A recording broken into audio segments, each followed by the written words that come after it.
because everybody's got to take a shot at you. You just sacrifice your body, and there they are. What they do is allow just about 13 yards per return, no more than that. Scott Slater will kick it off. Barefooted, Eric Metcalf, he's slightly injured. Number 2 back there. And back there with him is Kevin Nelson.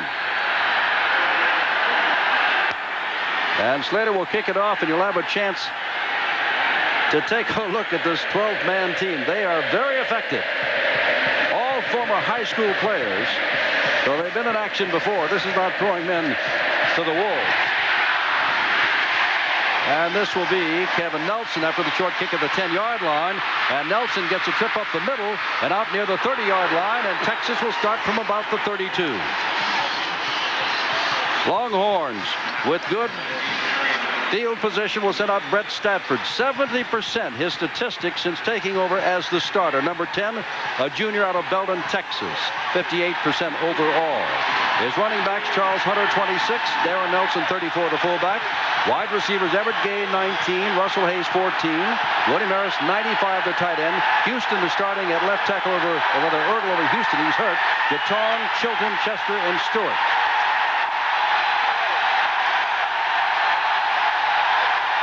That is Hayes in motion, and stood up is Charles Hunter. Hunter absolutely stood up, and getting up is Sammy O'Brien. And one of the matchups is going to be O'Brien, the nose guard, against Gene Chilton, the 270-pound center of Texas. Sadler, 99, O'Brien, 90, Muller, 82, the front three. Roper, 83, Kelm, 65, Holland, 11, and Howard, 73, the linebackers. Austin, broken foot, number 1 on the left corner. Flowers, 15 on the right. Bryant, 6, and Corrington, 10. Are your safeties. Second down and 10. They give the ball back, and there goes Charles Hunter, and Hunter's got the first down across the 45-yard line. And Texas, after being held on first down, pick up a first down on second down. Jim, this is a great play to run against a team that's so pumped up in the beginning of a football game. Now watch the over-pursuing of the Texas A&M defense. Once they do that, then Hunter just cuts back in. There's no one on the backside to pick him up. It's good blocking in the line of scrimmage and a good run downfield first down. Ball at the 46-yard line.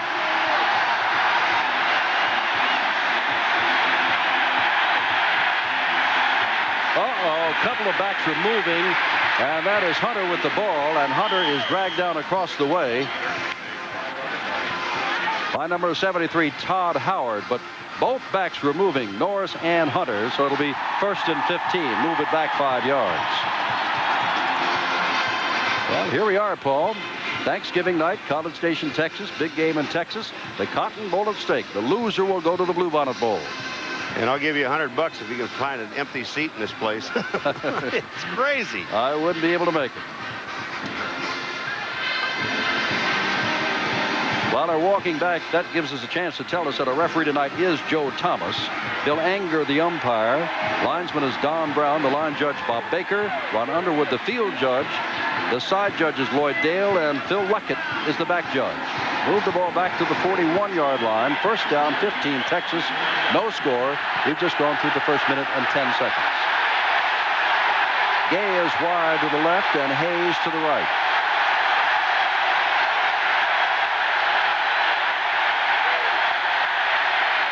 And here's Hunter. He's carrying every time, and he's got some more running room and running very well against that number 1 defense in the Southwest Conference, getting the 5 yards back. And Larry Kelm, the inside linebacker, number 65, made the stop. Jim, there's a super block by the right guard, Brian Chester, number 72. He just went back, moved to the outside, and trapped, and took his man, which is the linebacker on that side, out of the picture. If there is an advantage, and Texas does rate some advantages, it is in their good offensive line, of which 4 men are seniors. The others are juniors. Well, they give it a tailback again. Wide. This up on a good thing, but O'Brien is down the bottom there, number 90. A lot of other folks will get up, but O'Brien will be the last to get up, and he's the man who made the stop. So it is 3rd down and about 8 to go. Here's the situation. Now, we talked about Brett Stafford, as far as is throwing the football, and what they're going to like to do to him now is roll him to the left and try to get to the outside and see if we can get a hold of Hayes or Gay, either one of the wide receivers. Hayes is wide to the left and Gay is to the right. 3rd down and 8. Stafford has the big play capacity, but this time he's knocked down. Johnny Holland, just voted day before yesterday the Football Writers Association All-American linebacker, made the stop. It is 4th and long, Texas. When Stafford, Jim, rolls to his left, and we told you that's what he's going to do, just watch the pursuit. It's going to be Johnny Holland from the backside, and I think that's Kelm up there in front, number 65. No, excuse me, that's Domingo Bryant up in front, number six, who's a strong safety force. Stafford didn't have a chance to throw the ball. John Telchik had 6 yards, averaging 48 yards per kick last week against Baylor, and they got to take that into the end zone, faking the catch, and will come back out to the 20-yard line. And we'll come back to Kyle Field. No score. The Aggies now have the football. Scheduled to start as one running back, Anthony Tony 25 the others. We'll check them out for you. Shea Walker 85, Jeff Nelson number 8 is the man in motion. They're the wide receivers, and Murray's going to throw on 1st down. Has the time, one-on-one down the sidelines, and 2 men diving for the ball. Stephen Braggs was right there with Jeff Nelson. Now the interior line, Lewis Cheek, Randy Waddy, Matt Wilson, Randy Dowson, and Doug Williams, the good right tackle weighing 300 pounds. Defensively for Texas, McKinney 87, Espinosa 94, Reed 98, Bronner 85 the front 4, Allett 48, Hager 60, Dulabon 39 the linebackers, Bragg 6, Tillman 11 the corners, Senegal 5, and PV 42 the safeties. 2nd down and 10, no score. Look at this setup in the backfield. They pitch back, and that is Anthony Tony with some running room and gets across the 25 to about the 26-yard line. So it'll be 3rd down and 4. Tackle made by Espinosa. Jim, on that first play from scrimmage when they ran Nelson downfield and he was covered by Braggs, they were both looking at the football and their feet got tangled up. And of course this crowd here, I guess they're for Texas A&M, you say, and they wanted a penalty, and there was none. Make no mistake, not only is a Texas band here, Paul, but a bunch of Longhorn followers are here also. 3rd down and 4 to go. That is Nelson, the man in motion. Murray back to throw. Murray throws across the middle, and Nelson does hold on to it for the 1st down. He was hit by Chris Dulabon, the weak side linebacker, but held onto the ball just across the 30-yard line, and it is Nelson slow in getting up. That's his 45th catch to lead the conference, but Dulabon really lowered the boom. Well, when Nelson comes across, Jim, the ball hits him in the hands, and he bobbled the ball. As he goes back to get the ball, that's when Chris Dulabon watches back. Here he is, concentration on the ball, knows he's going to get hit, and he gets a helmet right square in the middle of his back. 10:44 to go, 1st quarter, the game at Kyle Field. A&M and Longhorns, no score. Up and then added some more. About 4,000 more the capacity. 1st down, Nelson came off the field under his own power. Tony carries the ball, and the stop is made there by the free safety Richard Peavy, number 42. Tony was doubtful whether or not he played tonight, although everybody plays in this game if they can suit up at all, because of just overall fatigue and bruises. He picked up 4 yards there, marked the ball at the 35, got it a 2nd down and 6. You have no bruises in a game like this, Jim. You better not have any bruises in a game like this. They don't matter. Oh, somebody went the wrong way. That's right, and Murray hangs on to the football, and the Longhorns hang on to him. That was Rocky Reed, number 98, and that's a loss back to the 33-yard line. And it's going to be 3rd down and 8. You don't know whether the quarterback turned the wrong way or Anthony Tony went the wrong way. Now watch. Murray goes that way. Tony's coming this way. He's looking for Tony. Tony's going into this hole. But you see the tackle on that side. Cheeks, number 79, releasing. I think Tony should have gone the other way. One back offense, 2 wide receivers very wide to the left, and Jeff Nelson has come back in and now goes in motion. As on 3rd and 8, Murray fires the ball across the middle, and there's the catch by Jeff Nelson, and he's got another 1st down. Jim, let me just say something about this play. You want to talk about a gutsy call. You remember 2 plays or 3 plays ago, they sent Nelson across the middle, and he got his back hammered by Dulabon. Here he comes back across the middle again. He knows he's going to get hit, and he makes the catch. Shows me something about toughness right there. Ball at the 43-yard line. Nelson coming out wide to the left, getting single coverage out there from Tony Tillman, the cornerback. And here's the pitch, and here comes Anthony Tony. Gee, did he run over Peavy? Ran right over the free safety Peavy. And picks up yardage out to the 49.5-yard line. It'll be second down and about 3. You must be prepared to make a tackle. And when you see Richard Peavy come up, number 42, to hit Anthony Tony, watch what happens here. Here comes Peavy. Here comes Tony. Wang. He just says goodbye to you. Thank you. Second down and short from near midfield. No score, first quarter. The Aggies have the football, and they give it to Tony, and he's got the first down inside the 45-yard line. Aggies moving the ball on the ground. They're the #1 team in total offense in the Southwest Conference. Jim, I don't know if that was Dulabon, number 39. It comes right up the middle and misses right there. And then you see Anthony Tony pick up the first down. It was Dulabon in the backfield, missed the tackle. Nelson wide to the right. Again, they overload the right side, stacking 2 wide receivers and putting another wide right. And they give the ball to Tony again, and a flag goes down as Tony gets to the 41-yard line. Jim, what they're doing in that formation, they're putting the flanker out, but up on the line of scrimmage. They're taking the tight end off the line of scrimmage in a slot position, and they're putting the fullback right behind him, or a wide receiver behind him, and then they're going off tackle with their play. They're trying to get Texas to shift their defense to the outside and go back inside on them. Well, they shifted a little wrong there and moved a little too quickly. It'll be first down and 15. Same thing happened to Texas in their own territory. Had a first down out near midfield, and they had a 5-yard penalty, and now the Aggies are going to have 5 yards stepped off against them, taking it back to midfield. First down, 15. There's 4 games now that we've done with the Aggies this year. 2 of those games, Jim, they had over 100 yards in penalties in the first half. One against Alabama, which we thought, and even they thought, that they could have won the ball game had it not been for those offensive penalties. And then against SMU. Shea Walker, the man to the left now. Nelson goes in motion to the right. And on first and 15, Murray is harassed but runs out of the pocket.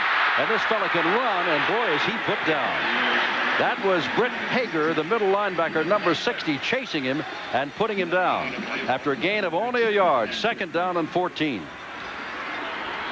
Jim, Hager ends up chasing Murray here, but watch on both sides. The protection breaks down on both sides of the scrimmage. Matt Wilson came out to the outside to block an end, and then here comes Hager on the backside to make the tackle for no gain. Rod Harris comes in. They take out the back, Keith Woodside. So there are 3 wide receivers in there now on second down and 15. And they've got them all stacked. And now Murray is mad because when he comes up, he sees something that he doesn't think is right for that formation and has to call a valuable timeout. 7:18 to go, just in the first quarter. No threats yet, no scores yet here at Kyle Field. Tuesday, join ESPN for a colossal college basketball showdown. Bobby Knight's Indiana Hoosiers meet Digger Phelps and his Fighting Irish, live Tuesday. In the game for the Cotton Bowl, second down 15 for the Aggies. Murray being chased. Murray gets the ball away, and it's a good thing that was not intercepted. Intended for Nelson over at the 41-yard line, but there was double coverage there as Earl Jeffries, a nickel back, was the man in front of the ball.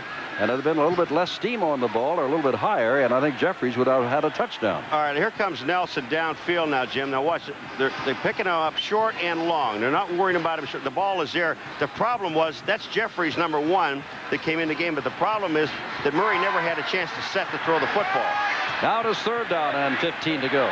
Both wide receivers, or 2 wide receivers to the left and 1 to the right. Aggies showing us a lot of different passing formations, and Murray again under pressure and throws, and the ball is off the hands of the intended receiver Nelson and almost picked off by Longhorn. And now the Aggies will have to kick the ball back to the Longhorns of Texas. And on comes Todd Shantz for his first kick. You give all the credit that time to that defensive line, because you take a look at this defensive line, and I'm talking about moving. Steelhammer's going to be in there, number 77. They're just forcing Murray out of the pocket, and when that happens, Llewellyn, number 93, was there also.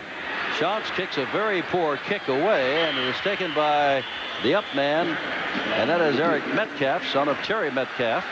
And the ball will be down at the 23-yard line. 6:58 to go. Thus far, a battle of defenses. Saturday night, we've got a short night tonight. Paul and I will get up early in the morning, or as a matter of fact, start our journey tonight and wind up in Stillwater, Oklahoma, where Oklahoma is going to the Orange Bowl and Oklahoma State to the Gator Bowl, and where they're wondering whether Pat Jones is going to Pittsburgh. But we'll be there at 7:30 Eastern Time. Those of you along the eastern seaboard, except New York, will watch West Virginia and Syracuse. Wayne Asbury's replaced Darrell Austin, who's got that bad foot at left cornerback for the Aggies. First down, Longhorns. Second man, and that is Hunter being dragged down by Ron Sadler. Rod Sadler, the junior, out of Decatur, Georgia. They got a good front three, this Aggie football team, and they're all young. And they all work so well together. Muller and O'Brien and Sadler, when you see the back have to move back in the backfield instead of going directly at the hole, that was because of Sammy O'Brien got penetration over the center. There's a battle in the front, in the middle there between O'Brien and Chilton. Only two seniors on the Aggie starting defensive unit.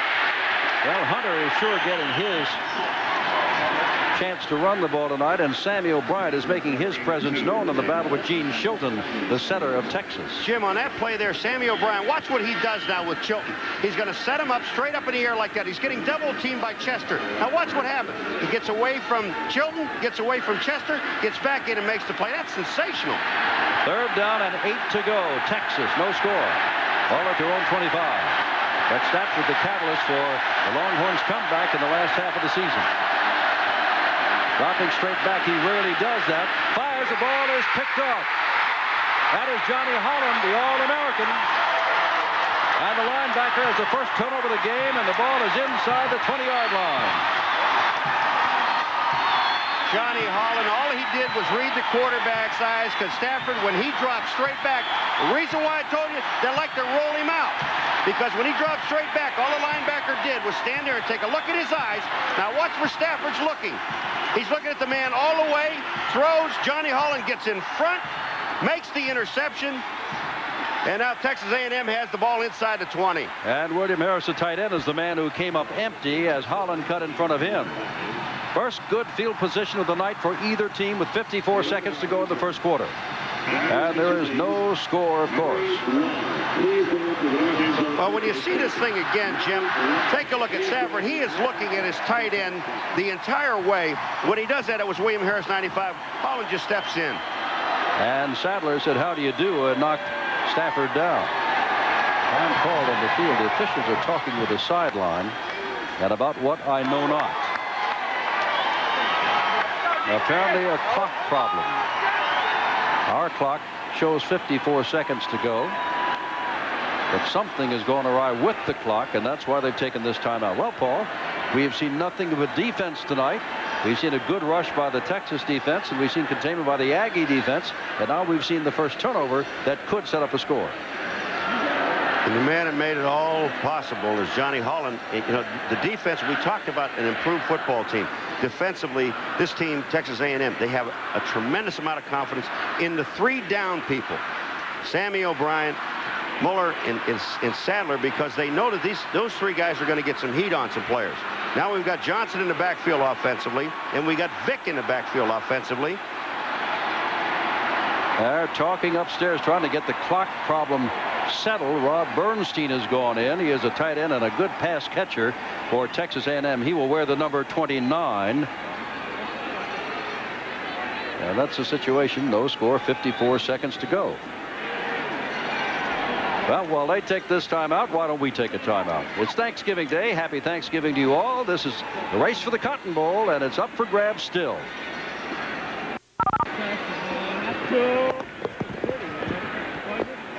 Talk to me, Bruce. I have been.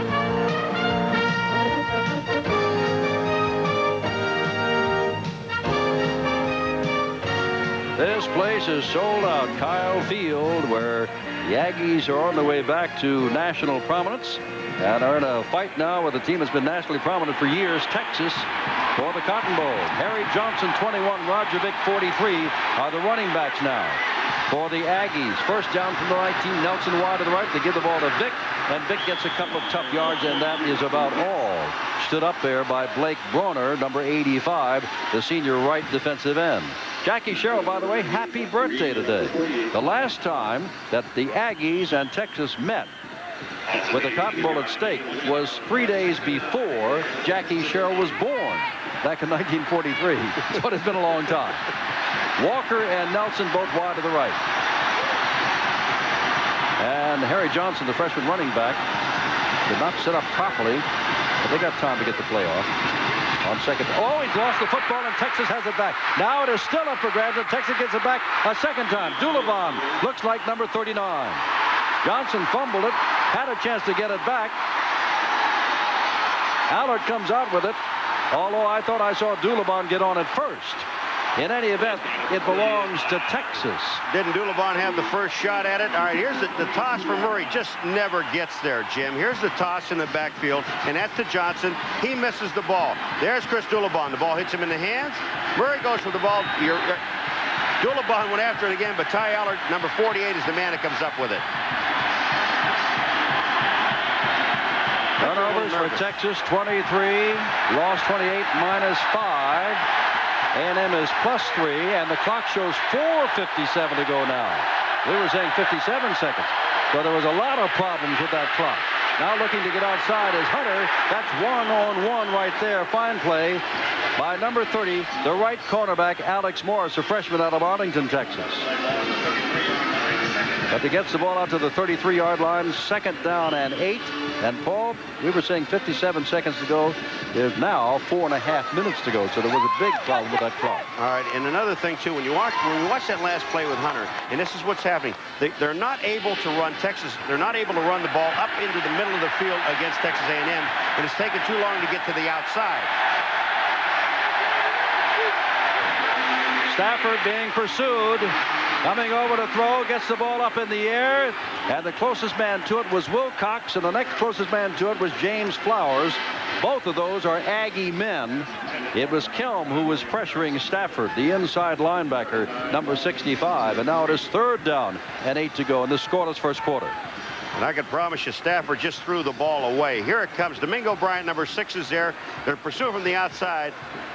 Kelm, you're going to see him come into the picture, but Domingo Bryant hits him, but the ball was thrown downfield and wasn't in direction. I'm the one that told you it was Kelm. I'm sorry, Jim. That was my fault. 3rd down and 8.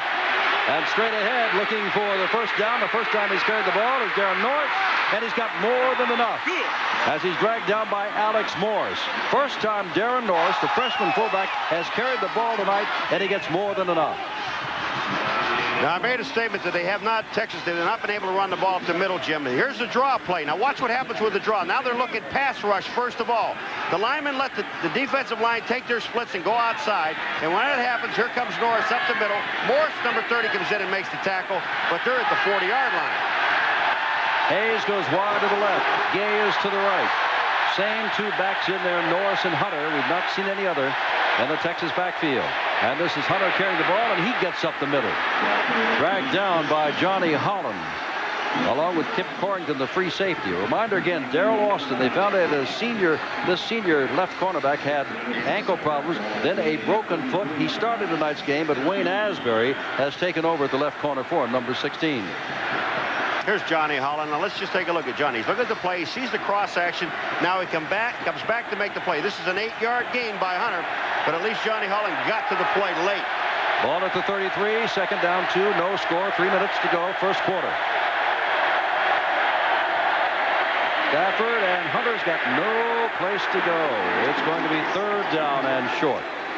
Lots of folks there to stack him up, led by Todd Howard, 73, the outside linebacker on that side. And Muller and Holland.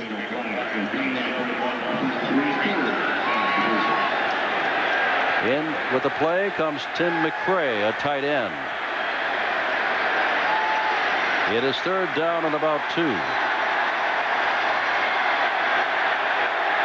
Number 33. Edwin Simmons makes his first appearance. You won't be able to miss him. He's big, 6'4", 230, and he does not have the football. Stafford does and throws the ball out there, and it is caught and knocked out of bounds as Hunter out of the backfield. It'll be first down and goal to go at the 5 as everybody went for Simmons except Stafford, who found Hunter loose along the sidelines. Jim, they had 3 people in the backfield, and everybody's worried about Edwin Simmons. There's the fake. Stafford comes to the outside. Now, look, you're going to see 2 people in line right there. When that ball is thrown up in the air, Harris, the tight end, almost knocked the ball away from Hunter. The ball was being thrown to Hunter and not to Harris. And the Aggies have called timeout again. That is their second in the first quarter. Moments ago, Johnny Holland intercepted a pass. It was first down Aggies at the Texas 19, but then Johnson fumbled the ball, and the Longhorns have put together a fine drive, and they're now first and goal to go at the A&M 4-yard line. Saturday night, Paul and I will be, most of you will see Oklahoma and Oklahoma State, 2 bowl-bound teams, starting at 7:30 Eastern Time, and some of you along the East Coast will see West Virginia and Syracuse. We're splitting it up for the first time ever on ESPN. Jackie Sherrill, boy, what a turnaround this has been for him. The elation of first down at the 19, the dejection of Texas first down at the 4. And, of course, on the other side of the field, the Longhorns and their fans have had the same kinds of ups and downs. 2 turnovers, 1 apiece.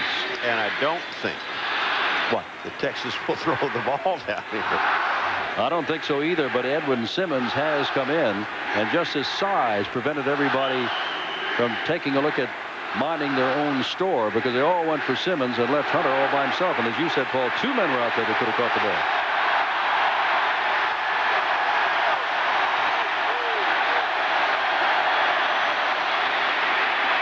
Not much there for Hunter. And Larry Kelm is the man who puts him down. So it is second down. Aggies very tough here. They may run 4 times, more likely 3 times, and then try a field goal if they must. But it's tough to run against the Aggies down here. Domingo Bryant is coming back in. Morris is coming back in. In the defensive backfield, they're taking out Basil Jackson, a reserve linebacker, and Dana Batiste. Figuring perhaps Texas will put it up. Simmons with the ball for the first time. Simmons gets down to about the 2.5-yard line and is stopped there. And again, it is Corrington, the free safety, coming up, number 10.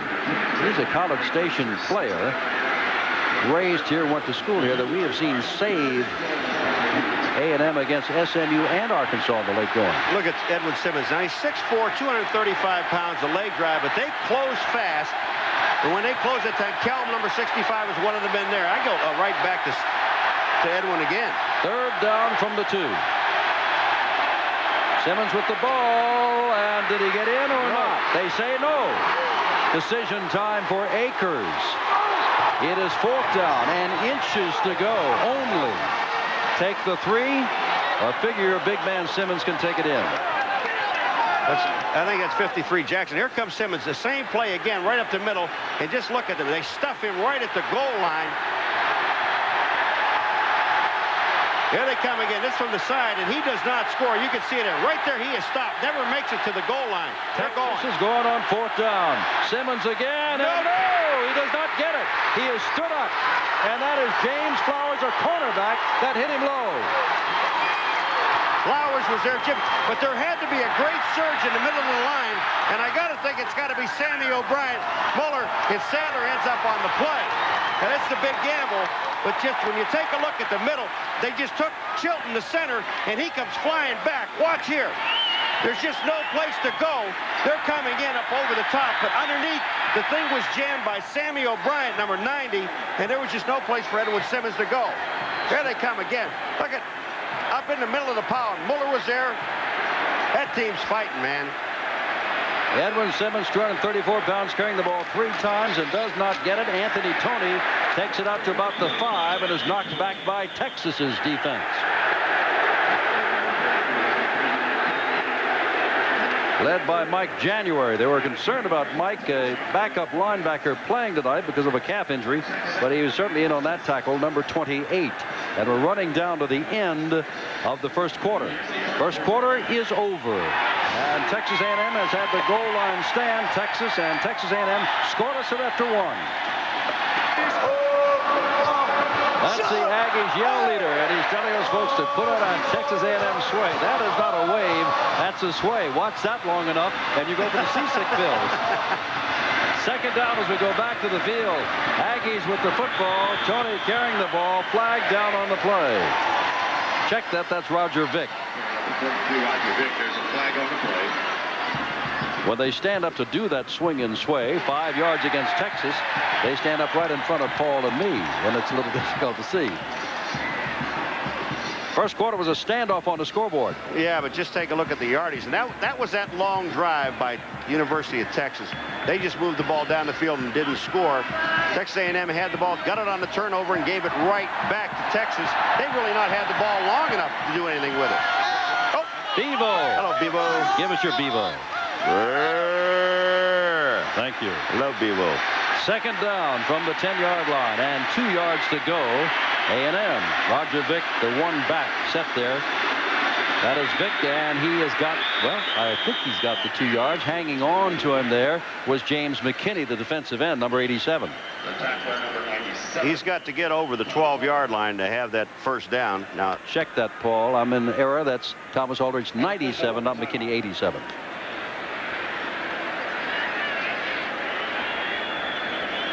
That's Ty Allert there, number 48. Outstanding linebacker, 11 sacks on the year. He's only second in total tackles as they're coming out for measurement, but he has 86 solo tackles before tonight, and that is 10 more than his closest competitor. Let's see whether or not the Aggies have a first down. It looks like they do by that much. We're at Kyle Field, and high over Kyle Field is a Goodyear Blimp. America up from Houston, Texas. All they do is follow 45 north, and they'd be here. At the controls, Dr. Don McDuff from Anson, Texas. And guess where he went to school? University of Texas. We may just see the bench from the Blimp. The Aggies score, we'll allow them to lose the Blimp. First down. Quick pitch back. Keith Woodside carrying the ball for the first time outside. He's got the first down across the 30-yard line. Woodside bumped after he gets to the 35-yard line by Eric Jeffries. Woodside had an outstanding game against SMU, was used sparingly against Arkansas, and they just unveiled him tonight. Now just look at the left-hand side of the line. They get the excellent block, and Wiley, number 58, super block, actually really didn't hit anybody, just got in the way of the defensive back. And here comes Woodside, one shoe missing, picks up the first down. Jeffries puts him down, but they're at the 30, almost the 38-yard line. Early second quarter, no score. Roger Vick this time. Vick again. Peavy misses the tackle, and he runs through the tackle of Dulabon. First down across midfield at the 48-yard line of Texas. For all of you people that are going Christmas shopping, you go into stores with revolving doors. Well, watch Peavy. After Vick hits him, you're going to see a revolving door. Here he comes. There he goes. Around the corner. Vick gets back into the play, gets downfield. That's excellent. Vick, 3 carries, 17 yards. First down, the Aggies. And this time, Woodside is put down on a fine play by James McKinney. McKinney, who grew up in Austin, Texas, home of the University of Texas. And that's a loss on the play of 2 yards. Second down and 12 from midfield. For those of you who do not know, as Fred Akers encourages his team, the winner will go to the Cotton Bowl, the loser to the Bluebonnet Bowl. We'll keep reminding, for those who may be joining us, Walker and Nelson stacked as wide receivers at the top of your screen. As Murray is under a deep rush, and down he goes. Gee, what a rush was put on there by the blitzing linebacker, January. The man we said they were afraid would not play tonight because of a calf injury. And that takes the ball back inside the 40, and now it is 3rd and a ton. Now, January normally is an outside linebacker. You watch him slide into the inside. There was just no one there to pick him up. The backs left the backfield. They did not look in the middle. January, number 28, comes up the middle and makes the tackle. And remember, against Baylor last week and in other recent games, Texas has been blitzing more than usual, and they've been blitzing a lot tonight. It is 3rd down and 24 from the 38-yard line. And here's Murray dumping it out here, and the ball is knocked away. Trying to get the ball out to Woodside at about the 28-yard line. Check that to Roger Vick at the 28-yard line. And I believe McKinney is the guy that got his hand on the ball, number 87. In any event, it is 4th down and 24. This offensive line leaves just a little bit too soon on this screen. Now you watch Dawson 64 slide to the outside. McKinney just gets his hands up. They never got to him. And so now Todd Shantz to kick the ball away. High, good hang time. No fair catch called for yet. And now the ball, I think, went off Metcalf, and let's see who gets it. Metcalf did not call for a fair catch. A big mistake. A big mistake for the freshman out of Arlington, Virginia. And down there quickly is Lane Polachek, a reserve nose guard, and another turnover, this time at the 12. Polachek is the man that gets it. I don't understand what Metcalf was doing here. Now watch, first of all, there's no fair catch. This ball is way up in the air. He knows he doesn't have time, and then he fights the ball. Instead of getting underneath the ball, Metcalf had a chance at it, but the ball comes out. Polachek gets the ball. It is now Texas A&M's ball. First down, another big break for the Aggies. The up man, and that is Anthony Toney, does not get much. You can see Peavy there, Hager there. And it is 2nd down from the inside the 10. Excuse me, on the beginning of the last drive before the punt, they had tremendous success running outside on Texas because they're getting their guards out and down the field. You got a feeling they've got to go back wide to the outside. Nelson and Walker, the wide receivers, are both to the right.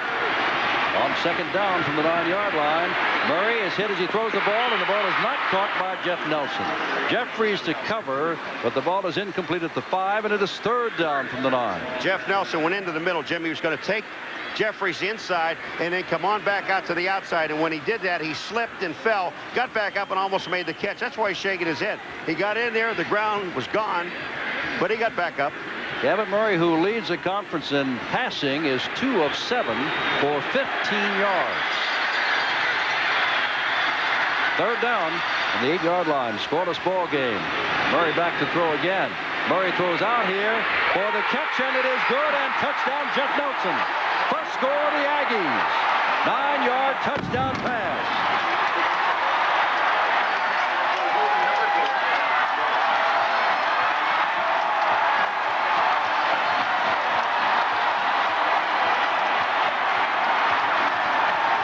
Jim, this is about as pretty a pickoff as you're ever going to see with Shea Walker. You're going to watch. Shea Walker might come underneath in your picture. You don't see him there. But they picked off Jeffries, and there's Nelson. Jeffries had to go around in order to get there. Franklin back in to add the extra point. The Aggies are on the scoreboard first in this race for the Cotton Club and the Cotton Bowl on January 1st. All right, here comes the play. You see Murray dropping back. Great protection. Now you can see Shea on one side, Shea Walker on one side, and then Nelson there. Jeffries couldn't get there. Nelson goes for the ball. Offensive line doing the job. Just take a look at Doug Williams, 75. He's sitting in there, no problem at all. 11:20 to go in the half. 7-0 A&M.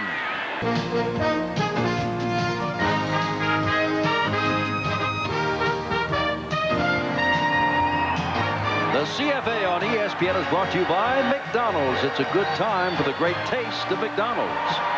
By Nikon, we take the world's greatest pictures. And by Volvo, a car you can believe in. On the field, the legendary 12th man in the form of 11 men who form the 12th man kickoff team, normally only at home. Scott Slater will kick it off, and everybody else, none of whom has a scholarship, will all race down and try to stop either Kevin Nelson or Eric Metcalf on the return. Now, there have been 3 turnovers, and the 3rd one paid off for the Aggies and turned the tables for the moment on the Longhorns. 7-0 Texas A&M after Metcalf, the freshman, tried to field the punt and fumbled the ball at the 12. Later to kick off. Flag is down. Nelson takes the ball. Aggies could have been offside. Nelson goes down at the 15-yard line, but I think they'll have to kick it again. Although they're coming out on the field, there is a flag down, and there's no call, and Slater's going back to kick it again. But the Texas offensive team is out on the field. Let's see. Offside. A&M, and now, well, I think they'll all come back out again. Here's Wurzbach, Jim. he's a little stranger than fiction. Mark Wurzbach. Watch this, number 21.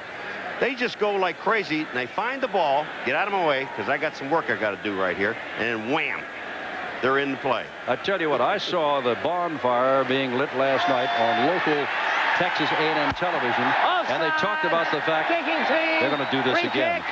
They talked about the fact that we always isolated on Dennis Mudd, and Wurzbach was asked why they didn't isolate on him. He said, they can't pronounce my name. Well, we isolated on him. We can pronounce his name. And here's the scoring drive that has paid off after that turnover by Metcalf. I think if you'd asked the 12th man, these guys would have been human torches for the bonfire. By the way, at halftime, we have the bonfire for you. That'll be our Texas A&M segment. We'll also have the Texas Marching Band and our salute to the Longhorns, who are down from Austin, Texas, looking for the Cotton Bowl. Now, here they come again. Jackie Sherrill sends them out. They'll kick off from the 35-yard line. Look at this. Is not this madness? The 11 men on the 12th man squad also take the field waving those towels, and they're waving them right now, all aside from the kicker. They're whooping it up.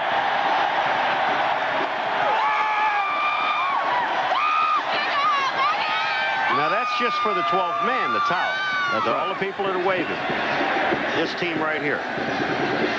All right, Nelson Metcalf now move out to about the 6-yard line, anticipating a much shorter kick. 11:15 to go in the half. Well, he gets a pretty good kick there, driving Nelson all the way back.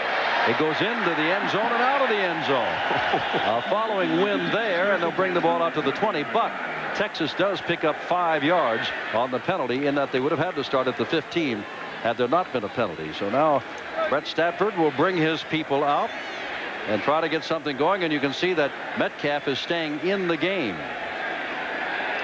As we told you, Murray leads the conference, but was 2 of 7 before he threw that touchdown pass. 3 of 8, 25 yards tonight. Remember, we told you Metcalf is in. He can give them some outside speed, number 2. And they give the ball to Metcalf right there. And that's Johnny Holland. That's got Metcalf, and down he goes. And that is a loss on the play of about 4 yards back to the 16-yard line. This is the pursuit of Johnny Holland. He said, what did he say? The sandwich is on the field, so wouldn't want to take it. Here comes Holland. He's going to take the sandwich. Watch this. Metcalf, he makes a mistake. He slows down. You got to give credit to number 16, Asbury, who was out there the outside. He's the man that made Metcalf slow down. When he did, Holland made the play. There is the A&M Aggies mascot, Reveille. They call it an American collie dog. Second down, Stafford on the handoff, and this is fumbled by Norris, and is picked up by the Aggies again. Is that Corrington again? A local boy who keeps making good every time we turn the cameras on him. The 3rd turnover for Texas.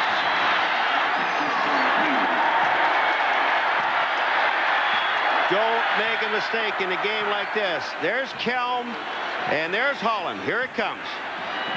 Johnny Holland hits, rips the ball out. The ball goes downfield. Corrington, number 10, is going to fall on it. Asbury was also with him, number 16. Either one of them could have had it. Winner goes to the Cotton Bowl, but mistakes like this can keep you out of the Cotton Bowl.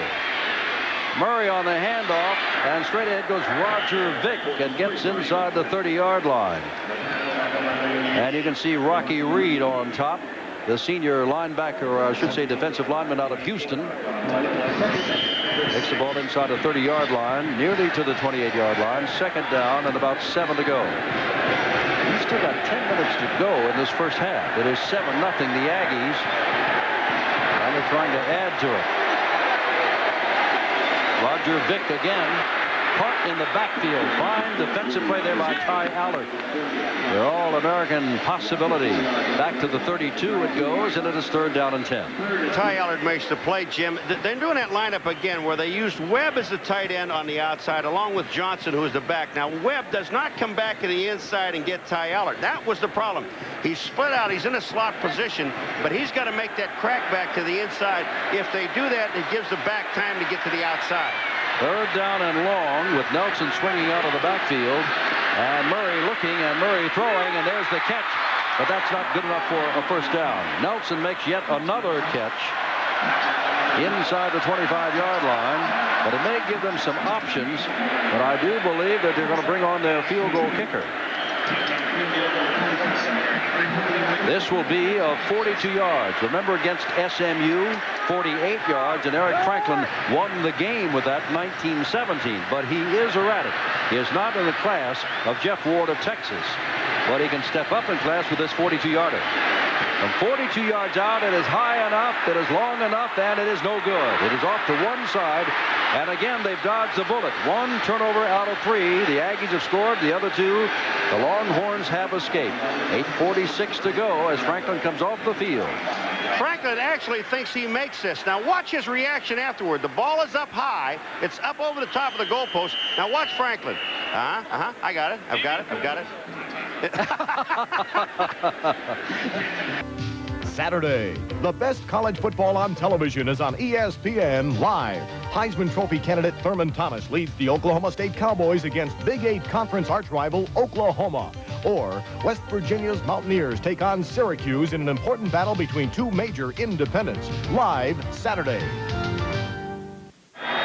Happy Thanksgiving to you all from Paul McGuire and yours truly, Jim Simpson, and all of the ESPN crew. 7-0, the Aggies. Second quarter, 8:46 to go. First down, Texas at the 25. And running with the ball is Edwin Simmons. And Edwin Simmons does not get much, maybe a yard or 2. Sadler and Johnny Holland in on the stop. And in the backfield, Peter Pope. Texas has lost Jerome Johnson, their backup, to Darren Norris, out with a knee, so Peter Pope is in there now, replacing Norris. Chilton and Sammy O'Brien. Let's take a look at what happens. Here's Chilton. He's blocked, but he is getting double-teamed by Chester. They're double-teaming Sammy O'Brien. They get him out of there, but the linebackers are stepping up and helping out. Second down at about 8. Stafford, here's Edwin Simmons looking for running room and does not get that much. Holland is at the end of the line there. You can see O'Brien there, along with number 73, Todd Howard. And it'll be third down and nearly 5 to go from just over the 35-yard line. Jim, we showed you Chilton and Chester blocking double team Sammy O'Brien. Even though he's not in the play and they're double teaming him, Sammy O'Brien's doing his job because that's going to free a linebacker to make the play. Everett Gay wide to the right. Third down and nearly 5. Stafford back to throw. Stafford being pressured, going the wrong way. Gets the ball off, and it is caught. No, it is not caught at the 31-yard line. That was Everett Gay making a dive for it. Would not have been a first down in any event. And again, the Aggies have held. And again, Telchik is coming on to punt the ball away. Jim, Sadler and Roper are all chasing him.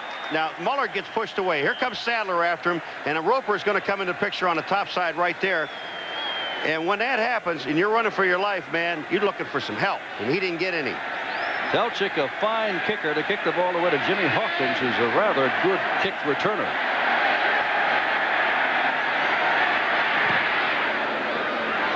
Ball is hanging there. Hawkins does not call for the fair catch at the 25-yard line and has very little way to go, does he? Gets across the 30, back to about the 32. 7:17 to go in the second quarter. 7-0 the Aggies in the race for the Cotton Bowl. Tonight. This is a fun game to do. Murray back to throw on first down. Had the time for the moment, lost the ball, and they're going to say, I believe, that I think he was down and the ground caused the fumble. I do not think that was a fumble, and apparently that is the way they're going to rule. The ball did not jump out from his hands. Watch this on replay. Now, Doug Williams is on the right of your screen, and he's blocking on McKinney. McKinney is going to come around. He's the first guy that's going to get there. And then watch from the backside. That's where he gets hammered. He being Murray. Hager is the guy number 60 that hit him. A loss of 10 on the play. Second down and 20. Tony, the lone setback. Murray back to throw from inside his own 15. Gets the ball out there. The ball is caught by Shea Walker. And Shea Walker is put down by Stephen Braggs. But that's almost enough for a first down. It'll be third down and a yard to go. The ball just over the 40-yard line. Now remember, Doug Williams is 300 pounds, and he is a good pass blocker. Here he is now, McKinney again. Watch Doug Williams. He's got McKinney eyeball, puts him face to face, gets him where he wants him. McKinney's not going anywhere, man. Evan Murray now 5 for 10, 49 yards and a touchdown. Third down, a yard to go. 6:28 to go. Second quarter, 7-0 the Aggies. During the full house backfield, and Tony has enough for the first down. Took quite a shot as he hit the line of scrimmage. It bounces forward to the 43, and that's the first down the Aggies. Richard Peavy came up. Peavy has been hitting a lot of people tonight, but he has been knocked away from a lot of people tonight, I guarantee you. Peavy's going to have a headache before this one's over with. Watch Tony and Peavy collide. Through the hole. Johnson, he's watching. That's Peavy on the ground and hits him. Tony picks up the first down. Now the I formation. Second man through does not get much, and that's a good play by Brian Espinosa there on Keith Woodside. A loss on the play of a yard, and it is second down 11. I don't think those quick draws like they just ran there with Woodside is going to work against Texas for the simple reason that this team is not all that big. Here's Texas A&M plays 20 rushing. They're doing it right about where they want to be. But what I'm saying, that Texas defense, Jim, they are so quick. They can get to the hole, get around their blockers, and get to the hole. Everybody lined up on the wrong side of the field. Nickel defense. Eric Jeffries checks in the Texas backfield, and that's the third and final timeout taken by the Aggies in this first half with 5:36 to go. They've used them all. 7-0. Texas A&M leads Texas. And when we come back, it is second down 11, the Aggies. Line for Texas A&M on a night that we did not expect to be this pleasant. Actually rather pleasant. And a wind, what wind there is about 9 miles an hour, is behind the Aggie team at the moment. Murray back to throw, looking for Shea Walker, almost intercepted, and that's a fine defensive play back there by Stephen Braggs, the cornerback, in one-on-one coverage, and Braggs held his own against Shea Walker. They lined up all three wide receivers in tandem, Jim, and then they just broke off at different areas. And that time, Murray, watch how nice he's not worried about the rush. He doesn't worry about his offensive line. He already said that. He's got confidence. Now watch him step up and fire the ball. He's got a strong arm.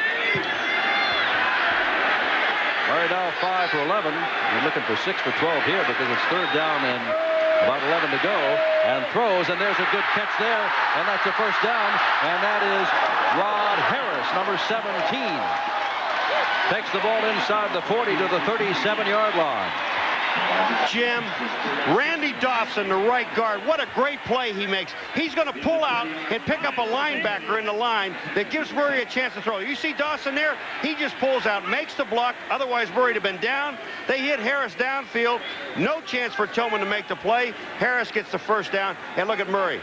He wants to look. I want to see. It's a bad angle to look at it, but he loves it. Harris, a freshman out of Dallas, is now in motion to the left, but they give it back to their tailback in this situation, and nothing there for Keith Woodside. And that's another good play there by the Texas defense, James McKinney. And that is a loss of about 4, second down and 14 from the 41-yard line. Woodside has carried 4 times for 20 yards, but of those 20 yards, most of that was on a single carry. 5 minutes now left to go. There's a young Aggie. They say down there, once an Aggie, always an Aggie. And they can say the same thing up in Austin. Once you go to UT, always a Longhorn. Murray on second and long.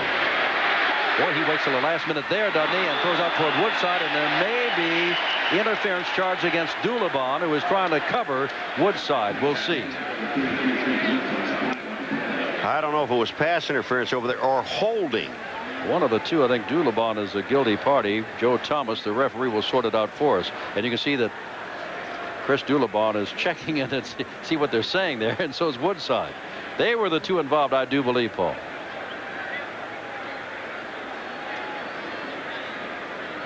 Well, they ran a crossing pattern with Harris, and whether that's called a pick or not, I don't know. Murray's happy. It's holding. I think it's going to be a holding call against Texas. Well, I don't know if Kevin's hurt. He's checking back in. Now we'll find out what it is. Against Texas. It might have been on the tight end Bernstein, Jim, number 29, as he's going across the field. Now, the hands on the back.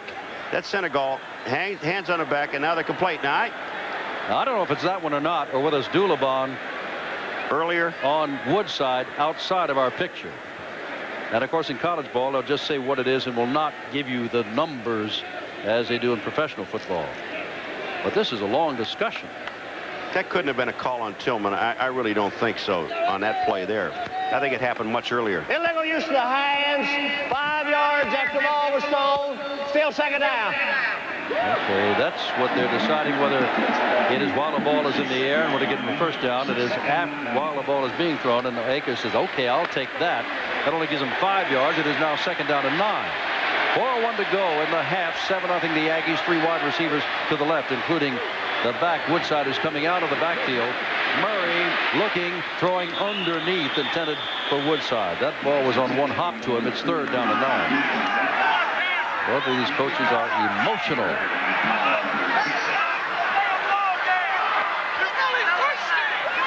Tony Thompson is checked in as a wide receiver for the first time, number 80. He is a freshman out of Houston. All right, Thompson. Now they've got 4 wide receivers in the game, Jim. No, they're taking Thompson out. They've got 3 wide receivers, and Bernstein's in the game, number 29, the tight end. So Harris is 1, Walker's 1, and Nelson's 1. Murray's in trouble. Murray's in trouble, and they're going to call that he has intentionally grounded the ball, and that's going to cost him a down and some yardage. Should have held on to the ball and gone down at midfield, but wanted to try to get away with it and has not gotten away with it. Intentionally grounding the ball, hands behind the head will tell you it's also a loss of down. And Murray says, oh, I was throwing the ball. Watch who's in front of him, though. Number 29, Bernstein. There's going to be a receiver there when he goes to throw the ball away. 29, right there in front of him is Bernstein. You see him sitting there? Right to the right. He touches the ball. Now, as long as there's a receiver in the area, shouldn't be intentional grounding. And the illegal grounding. However. It's the offense. Lost it down. Fourth down. Now they'll kick it away. Todd Johnson. I bet you fair catches. I bet he fair catches or returns it. One of the two. Because he cost them field position. Oh, look at this. Oh, look at this. Shantz shanked. But he's going to get a good roll out of it. Good roll out of it. Inside the 10. And it is downed by Morris inside the 15-yard line. Put it down at the 13. I can't believe it that night.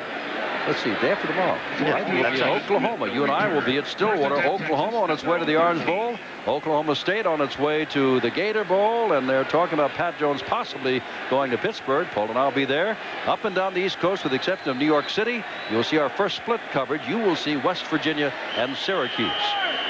And next week, well, just get out the hula hoops and skirts and all of that stuff, the koi and the... Oh, yeah, we'll be in Hawaii next week along with Brigham Young. I'm going to do that baby with a tan. First down from the 13-yard line, and the up back has no place to go. Arnie Norris in the ball game for the first time since he fumbled the ball away on a carry earlier in the game. Second down and 10. Jim, they're just jamming everything up. The linebackers, we talk about these two guys, Kelman, Holland. But watch, there's Johnny Holland. He's in there. He makes the play. But the play is made up in the line of scrimmage, Jim, by the defensive lineman. Remember, only the left cornerback and the strong safety are seniors out of all those folks out there for the Aggies. Southwest Conference can look ahead to tough defense from them for a long while. Now here comes Edwin Simmons. And Edwin Simmons is trying to get the first down and does. Out at the 25-yard line. Edwin Simmons gets outside, gets the first down. Holland and Sadler chase him down at the 25. It looked like he just took his arm and threw Domingo Bryant away. Here comes Edwin Simmons, 6'4", 235. Great blocking in the line of scrimmage. The hole is there. Edwin's got the ball. Now watch Bryant. He just pushes him on the ground. Corrington is there. Now, is this a late hit out of bounds? Oh, Johnny Holland hit him in the head. Johnny Holland, I don't think they give him credit for that. That's a half a tackle. But he has 7 tackles so far. First down from the 25, Texas. They trail by 7.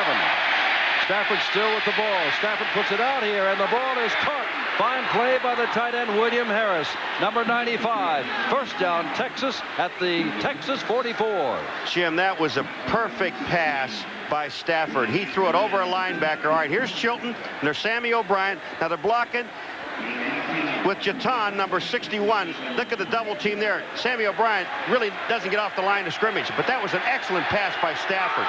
Stafford now 2 for 5, 49 yards. He's been intercepted once. Texas trails, trying to get something going here late in the first half.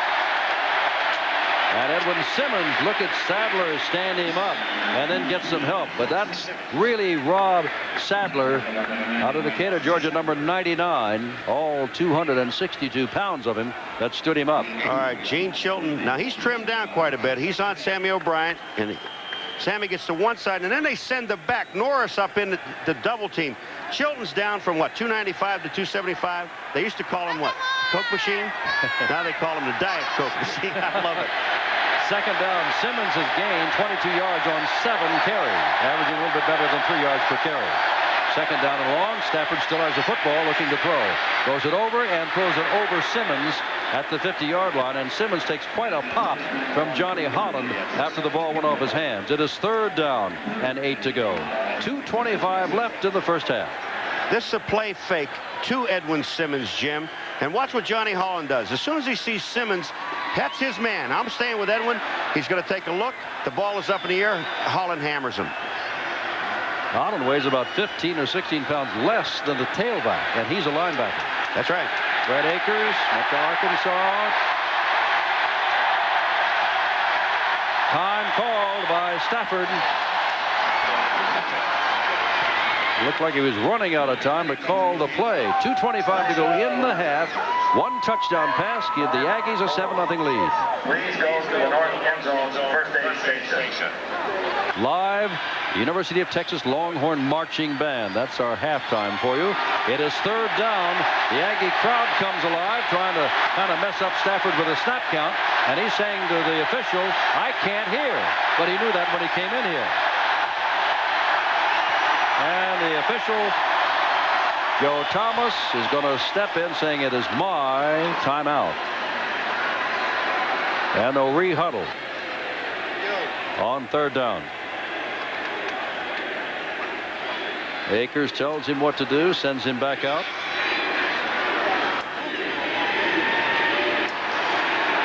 You know, this is all going to start all over again, and they can keep doing this. Sure, look at what Texas has been doing. 75% of their plays have been rushing the ball. Only 25% passing. Not that much difference. A&M 64. Now look at tonight. You like that? Tonight, much different. Well, the crowd will go at it again. Third and long, remember, from the 45 of Texas. Stafford just hands on hips.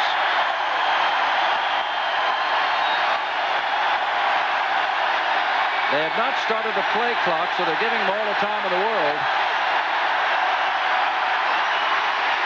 Stafford is going to fall down, now get up, gets the ball out here, and throws it for his tight end, who drops the ball when 2 men hit him.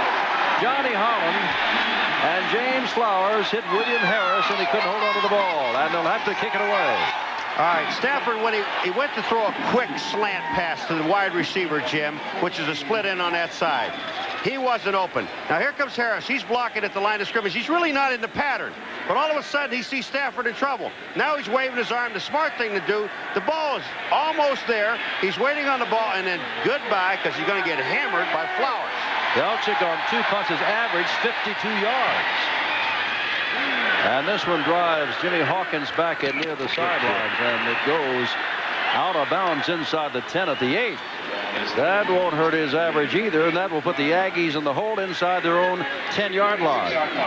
With 2:07 to go. Pass from Murray after a turnover when Eric Metcalf tried to field a punt with everybody down on him is the only score of this game. Aggies have turned the ball over once, and Texas has turned it over 3 times. One of them really hurt. That's the only touchdown. You're looking down from the blimp, and that is the Goodyear Blimp America, up from Houston, Texas, just down the road. As we told you, Don McDuff, who's a graduate of Texas, is at the controls. Here's from Anson. Appreciate the pictures. Captain and crew, looks good. And that is Vick getting out almost for a first down. May have the first down at the 19-yard line. I wouldn't say that the officials are excited, but as they went down to the field, they had 4th down up, and it was first down for A&M. They're not going to make any mistakes here. All right, just take a look at that's McGuire. That's McGuire, number 61, getting the great block at the line of scrimmage. Okay, but Button goes in there at center. Flag is down. Vick, good play there, as you can see by Mark Petkovich, reserve middle linebacker, but a flag went down before the play got off. 1:48 to go, 7-0. Good halftime show, and remember, we don't want you to forget, and we won't let you forget. We keep reminding ourselves, this is for the Cotton Bowl. Ball. Ball start. Offense. First down. With the loser going to the Bluebonnet Bowl. Now, we didn't think against Arkansas that they would put the ball up, but you have to understand there's 1 minute and 46 seconds and counting now. You can see the clock in there. Texas A&M, remember, will get the ball in the second half, so they just don't want to make a mistake there. I'll be surprised if they put it up. Well, they put Braggs out here one-on-one, thinking that they would run, and they did run.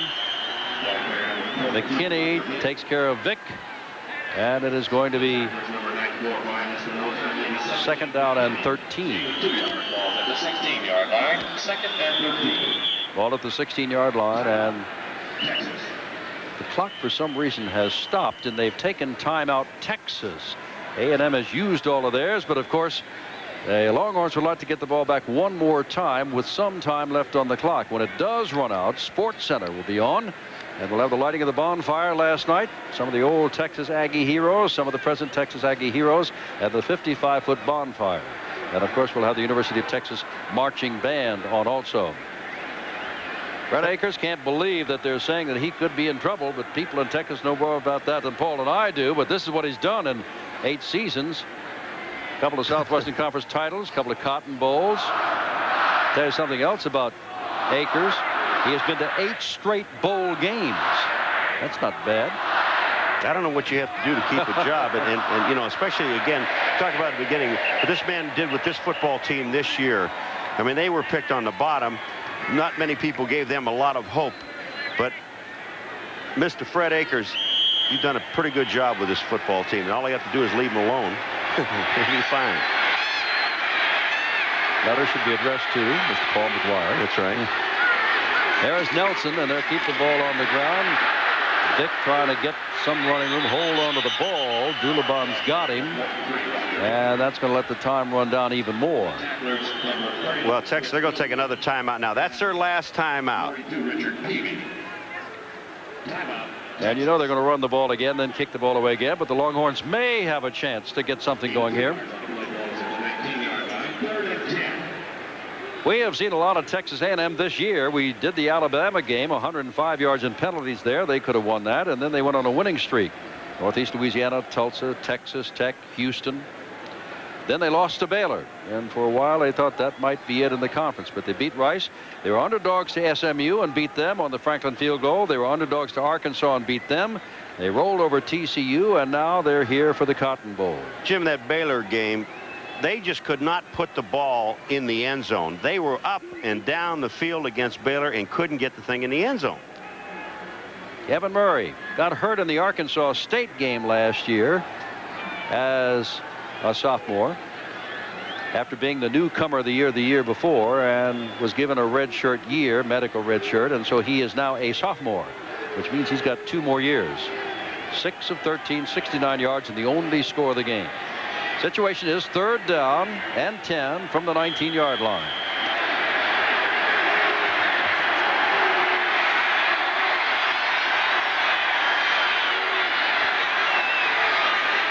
Anthony Toney, well, that's a surprise. They pitched the ball to him, which could have been a mistake there, but he got away with it, and now they will kick it away. Yeah, that's you think you'd hand it to him instead of pitch it to him. Walk it back and put it in his gut instead of throwing that ball away. They already had 1 fumble on a bad toss, and it is cold. And even in a situation like here, Jim, where the ball is at the 18-yard line, they're rushing on the field to kick the ball. I'd even take the penalty here. It won't make that much difference. You're going to kick from the goal line if you take a penalty. Take as much time off the clock as you can. Don't give them any. Now they're going to kick it. Dons. Now Metcalf, wow, drives him back, would like to get in field goal range at least. 25 seconds to go. Metcalf wants to get out of bounds, but not there. But he couldn't turn it upfield because the coverage by the Aggies was good. So they've got the ball on the 33-yard line with 22 seconds to go and trailing 7-0. There's a situation where Metcalf didn't think Shantz was going to get the ball there. Now watch this. Watch Shantz's. It's the ball, the center of the ball, and his head down the entire time, and that foot up. That's a beautiful kick, and he just drove it out of there. Well, Sean should know they've been comparing him with Telchik, who is an All-Southwest Conference punter, and they've been comparing Eric Franklin to Jeff Ward, who hadn't had a chance tonight, the All-Southwest Conference place kicker. Well, Johnson's passed the test. Franklin missed a 42-yard field goal. Well, 22 seconds, and you can watch the Texas Aggie bonfire and get warm by it. And get all the scores of today. All down the sidelines, that is Metcalf, and Metcalf is right down to about the 47-yard line with 14 seconds to go. And he got out of bounds, so that stops it. Now there's the man we're talking about. That is Jeff Ward. Metcalf just went down the sidelines. They just released him. They were worried about the wide receivers, and they didn't pay any attention to Metcalf. Here he comes out of the backfield. Now watch, when he clears right here, they just let him go. That's a linebacker. Metcalf, Kelman's trying to get there. He can't. Uh-oh, dropped the football. All kinds of flags go down. Clock shows no time left, and if it's an offensive foul, this half is over. If it's a defensive penalty, then they got to play. Sammy O'Brien said it's offense. But the question, well, the clock was running. There we go. Belongs to them. Therefore, they should declare this half over. At least according to the clock shows nothing left. But then again, they have had trouble with the clock before. 14 seconds when he started. Have a dead ball. False start. Offense. There were 2 seconds on the clock. Decline. Okay. Wait, now, I'll tell you, they're arguing now because what you want to do is, Flowers says, I want the penalty. Here it comes. They said there was 2 seconds on the clock. There's movement. The center picks his arm. The left guard is the man that moves, and that's Jatan. But that is the end. The clock is going to start anyway. Well, look at Akers is not happy about this. Let's get in the locker room and talk this thing over. All right, one touchdown pass. Kevin Murray to Jeff Nelson. After a turnover, the only score of the game. They're in the race for the Cotton Bowl. They've got 30 more minutes to play. In the meantime, we've got a great half. He like Telchik. Texas A&M will receive to start the sixth. The punter, Telchik, both all Southwest Conference. And I think in this second half, Jim, in order for Texas to win this football game, they're going to have to be able to throw the ball. Rod Harrison, the man in the deep, in the center for the Aggies. Well, in 30 minutes playing time, we'll know. This is Harris at the 3. 15 and across the 20-yard line, and the Aggies will put it in play on about their own 23. Kevin Murray, the quarterback, number 14. They've used Woodside 33, Tony 25, Vic 43, and Johnson 21. It'll be Woodside and Tony to start the second half. Jeff Nelson caught the touchdown pass, number 8. Jay Walker 85, the other wide receiver. Duncan Webb 95, the tight end. Sheik and Williams the tackles. Wiley and Dawson the guards, and Wilson at center. First time A&M got the ball in the first half, they threw on first down. Nelson, the man in motion. They're going to hand off this time, and that is Tony, and Tony almost gets the first down across the 30-yard line. It'll be second down and short. They just came off the line that time as quick as you can please. Here comes Tony. Just take a look at him. He's exploding right now. They get good blocks inside. Wilson blocked well, Dawson blocks well, and Doug Williams on the outside kicked out. Second down and 2 to go. Nelson doing a lot of in motioning tonight, and Tony, well, he bounces off 1 or 2 men, and now the gang tackled as he hits to the 35-yard line. He hit Steelhammer right at the line of scrimmage and got past him and picked up the first down. Steelhammer, number 77, a senior out of El Paso, playing the right tackle spot at the moment. And now you can see Rod Bernstein, the tight end, number 29, check in. They love to throw to him. Doug Williams comes out, and Frank Case will take his place at right offensive tackle for the Aggies. On first down. Walker and Nelson both to the left. Murray to throw on first down. Puts it across the middle. And it is caught by Nelson, who was the man in motion. And Allen and Braggs put him down, but he's picked up about 5 to 6 yards. That is a dangerous pass because that time Murray stuck the ball in. There were 3 Texas defensive men there. But Nelson, we know one thing. He will go across the middle and catch the ball. Here he comes there. Peavy's there. They're just sitting in there waiting. Braggs is sitting in there. That was a tough pass. 2nd down and 4 to go. Hey, Nelson only weighs 158 pounds. What are they doing to the man? And there's Tony carrying a tackler with him. And he's got the first down. But Britt Hager took him right with him, the sophomore middle linebacker out of Odessa. At the 46 now. First down. Steelhammer goes out at tackle, and Reed comes back in on the right side for Texas. Tony again, trying again, and picks up 4 more yards. Rocky Reed, who just came in, is at the bottom of the pile. His number is 98. But they're eating him up, Paul. Sylvester Morgan comes in. He didn't play against Texas Christian last week because of a shoulder, but he's now in at tight end for the Aggies. Doug Williams has gone back in. Nelson goes wide right. Shea Walker to the left. 7-0 the Aggies. They've got the football. This time with Woodside in motion. Tony cuts inside and has nothing there.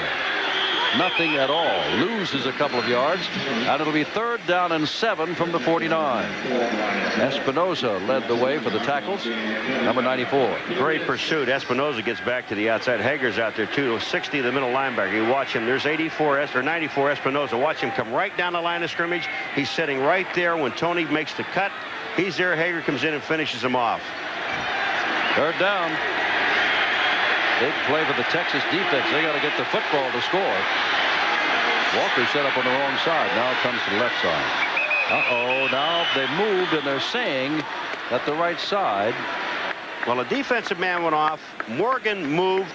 The question is that the tight end can move as long as he's not set, but he can't move downfield. He can move left or right. Sylvester Morgan, the man we said did not play against TCU, is the man that moved, but also the Texas defense moved. A lot of consultations tonight between Joe Thomas and his crew.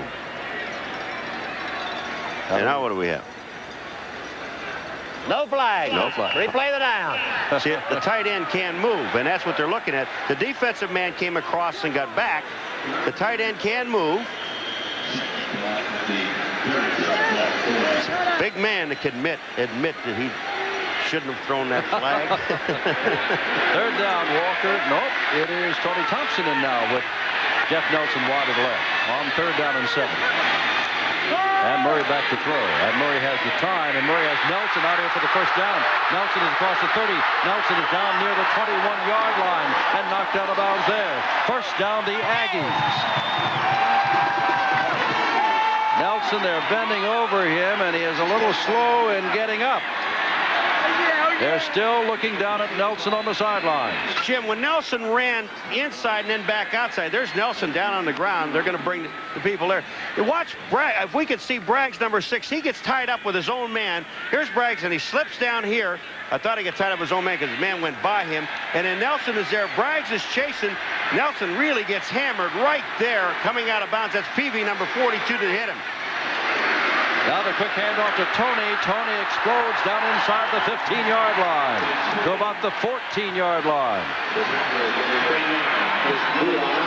Nelson was down along the sideline, 6 catches for 69 yards. As we said, he only weighs 158, and he took quite a pop there. Not a cigar Jackie Sherrill has there. That's a pen. It is 2nd down and short. Texas digging in. They trail by 7. The Aggies on the move after the big play to Jeff Nelson. Tony hit at the line of scrimmage and then still goes forward for a yard or so. 3rd and short. Chris Doolittle, number 39, the linebacker on the weak side, made the initial hit. Jim, they always talk about key drives, key plays, key series. Every single drive is a key. Every play is a key to the game. But when you can take the second half kickoff and drive it down your opponent's throat and score, and you're already up 7-0, it really gets the defense to thinking. you're keeping your defense off the field, and your offense is moving the ball for a score. Tony's got the first down inside the 10, and they're still working on Jeff Nelson on the sidelines, now helping him up to his feet. He has been down all this time. They've run 3 plays, and Nelson is still on the sideline. All right, let's look at this offensive line now. They're just blowing people right off the line of scrimmage. Wilson 50, Wiley 58, Dawson 64. They ran right up the middle. First down. Thompson wide to the right, the only man flanked really wide. That is Harris in motion to give the ball to Tony, and he is stuck right at the line of scrimmage. Britt Hager is there along with Steve Llewellyn. And mark the ball again at the 9-yard line. Second down. Tony wants out of the game, raising his hand. Well, they're talking to Nelson on the sidelines now, Paul. He is walking back to the huddle. I think it, well, he looks to be okay, but he's staggering a little bit. Ron Bernstein has come in as a tight end. Second down. Kevin Murray. Murray over to the end of the zone, and Rod Harris. The freshman makes his first touchdown catch of his Aggie career.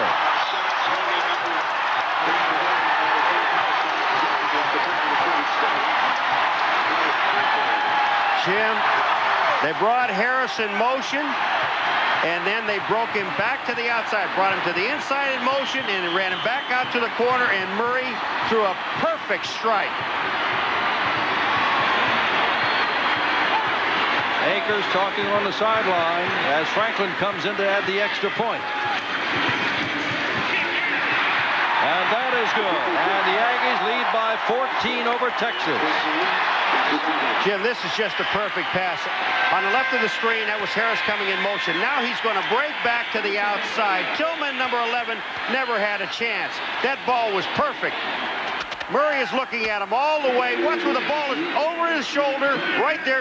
Tillman had good coverage. He was on Harris. Couldn't make the play. Right over Tillman. Murray now 9 of 16, 114 yards, but more importantly, 2 touchdowns. 12th man team, kickoff team is on the field. The Aggies, for the moment, are in the driver's seat, leading by 14, but 9:28 to go, third quarter. But the Longhorns need some offense. They haven't had too much tonight. Ball is taken in the end zone by Metcalf. They'll start it at the 20-yard line, 1st and 10, Texas. Great part of that drive. They ran out 5 minutes and 32 seconds and score a touchdown. Jeff Nelson hurt, has 91 career catches, and that ties an Aggie record, and we hope we see him again. Here comes the kickoff team. That's Mudd, number 4. Now watch what they do. They don't just hit other people. They hit their own people. Here, watch. Bang. You got to spend a day with those guys. I'll tell you, there's something else. All right, Hunter and Norris are the setbacks. Stafford remains the quarterback, sprinting out to throw, and is in trouble. Gets away, puts the ball up for interception. It is intercepted. Off one man's hands into the hands of number 15, James Flowers. The 4th turnover for Texas, and the Longhorns now to be said to be in trouble.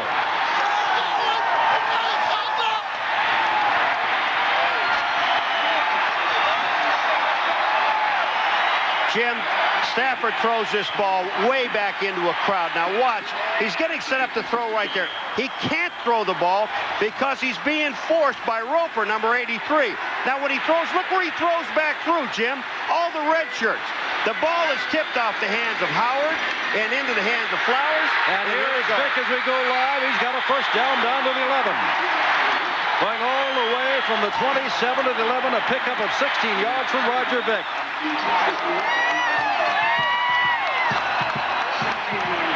All right, Jim, here comes Vick, and he's coming to the right side of your screen. The blocking is there. No chance for Dulabon to tackle him, trying an arm tackle.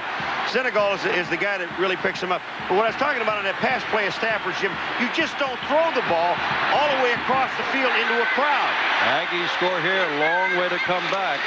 That is Johnson motion, Vick straight ahead. Vick touchdown!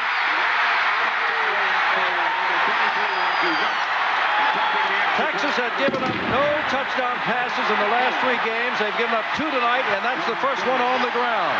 Vick from 11 yards out. It's 20-0.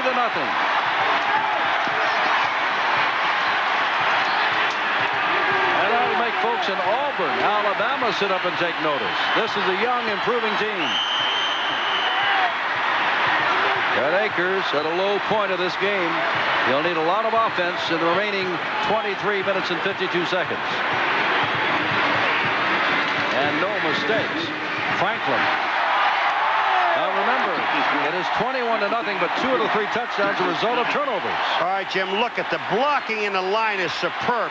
They get right in the middle of the field. They get excellent blocking up front. Vick just cuts it back, and he's in for the touchdown. I don't even know if he got touched going through there. But here it is. Just take a look at the blocking along the line of scrimmage. And he cuts right back into the inside. Sheik, number 79, didn't really have to get a block. He was going through for the linebacker who had already taken himself out of the play. That's touchdown.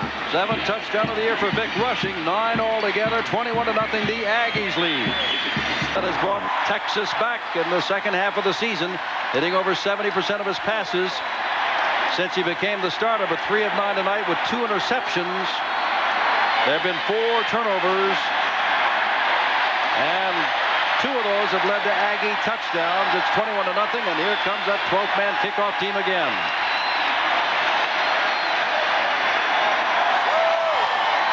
Scott Slater will be the man to tee it up. Kevin Nelson and Eric Metcalf are deep. Nelson 32 on the left, and Metcalf number 2 on the right side of your screen.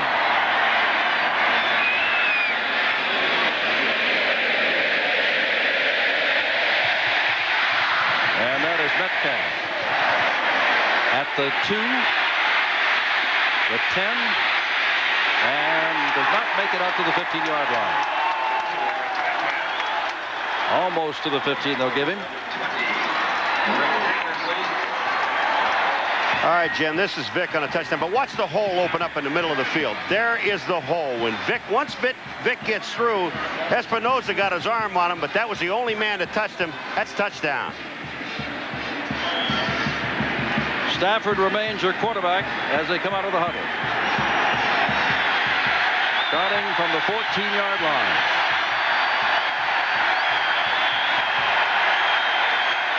And that is Norris, and he doesn't even get back to the line of scrimmage. Darren really had a tough time trying to get his footing or deciding where to go.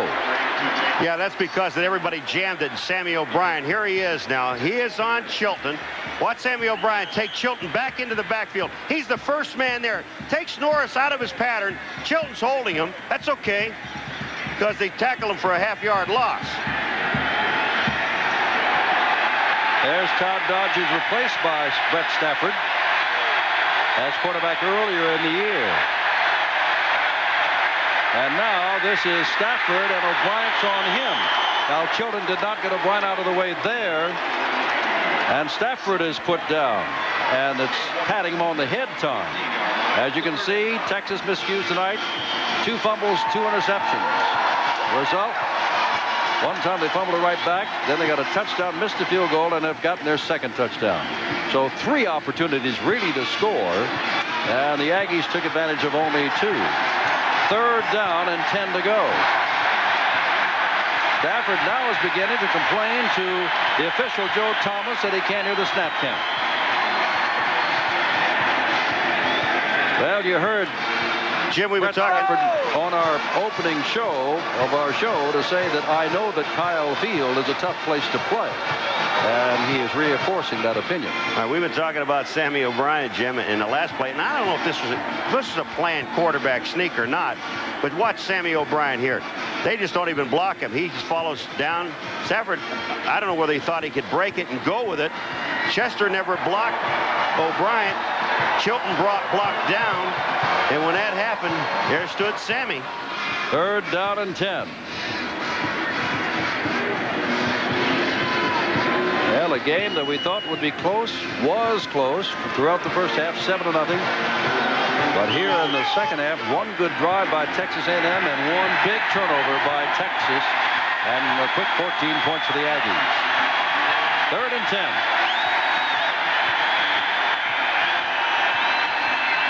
Well, they're trying to get the crowd quiet, and the band didn't help in anything either because they're still playing. They have not started the play clock. They will wait until he sets under there, and then they'll give him the 25 seconds to get it off. Well, Stafford's getting respect because they're starting to quiet down. Well, while Brett Stafford waits, we shall wait also. Tough thing for this young man out of Belton, Texas, a junior. He's brought him this far, but he's been intercepted twice and has not been able to move the team. Bob Dodge, as we said, along the sidelines, the man that Stafford replaced. But anybody that follows Texas football will tell you that Stafford is the catalyst. And right now, Stafford is the catalyst for a lot of discontent, and apparently he's just willing to stand there. And well, so are the officials. Yeah, and they'll throw a flag against Texas A&M if they can't control this crowd. Usually at this time, a public address announcer will advise him of that fact. Do you think that Joe Thomas has that whistle in his mouth to blow in a hurry? How much longer can they wait, Paul? It's more than a minute now. Some of these guys may forget the snap count or the play that's called. They've had a lot of play. There they come.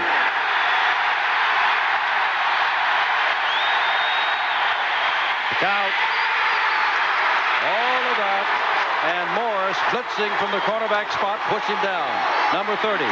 It's 4th down, and their fine kicker, Telchik, will have to kick from his own end zone. That's why Morris was waving that little flag, Jim, to keep him quiet, because he came from the outside. He just blitzed from the left-hand side of the screen. No block was put on him. Hunter misses him, and there's Morris, number 30, and in the other safety, Domingo Bryant. They sent everybody. Jimmy Hawkins back near midfield. Telchik almost out of the end zone. This fella can kick him and does. Drives Hawkins back from midfield to the 41-yard line. Look out. Still on his feet. Still on his feet. All the way down to the 34-yard line of Texas. 6:39 to go, third quarter. 21-0. The Aggies. Day after tomorrow, Paul and I will be in Stillwater, Oklahoma. Oklahoma heading for the Orange Bowl against Oklahoma State, going to the Gator Bowl. Those of you on the East Coast accepting New York City will see West Virginia and Syracuse. And of course, Syracuse is going to the Cherry Bowl against Maryland. And right now, folks, it looks as though the Aggies are going to the Cotton Bowl unless Texas can get something going. But it's first down the Aggies at the 34 of Texas. Rod Harris in motion, and Tony carrying the ball down to about the 32-yard line. Anthony Tony. When 300 pounds lays up against you all afternoon long or all evening long, all of a sudden something has to give. Now, this is Doug Williams, 75. Watch this. He's blocking, and that's Cooper that he's blocking against. He just drives him back into the middle of the field. Second down and 8 to go. Murray having not a spectacular night, but 2 touchdown passes. He is not bad, hitting him about 50% of his passes. Rod Thomas slips as he went out, and so now Murray must scramble, and there's nobody on this side of the field to throw to. Now the man comes over. Harris, touchdown! And a flag down, and they may have roughed Murray, which would be assessed on the kickoff. I think it might be Cooper that roughed Murray. But what a great job Kevin Murray did finding Harris coming across the field. First of all, his one wide receiver slipped down. We have a dead ball. Personal foul. Here, touchdown stand. Well, I tell you, Harris never caught a touchdown pass before in his freshman career. He's got 2 tonight. He called that personal foul against Murray the way he pointed. Wrong person. Yeah, I think so. Here comes. There's Cooper chasing him to the outside. And Murray's going to find Harris coming across. Look at this. He led him perfectly on the run, out to the outside, touchdown. No chance for the defense to get there. Griffin couldn't get to him. Harris gets the touchdown, but the roughing came afterwards when Murray was on the ground. We shall see when they kick off. Here's that stack formation they use. Now they slide over for Franklin to attempt the extra point.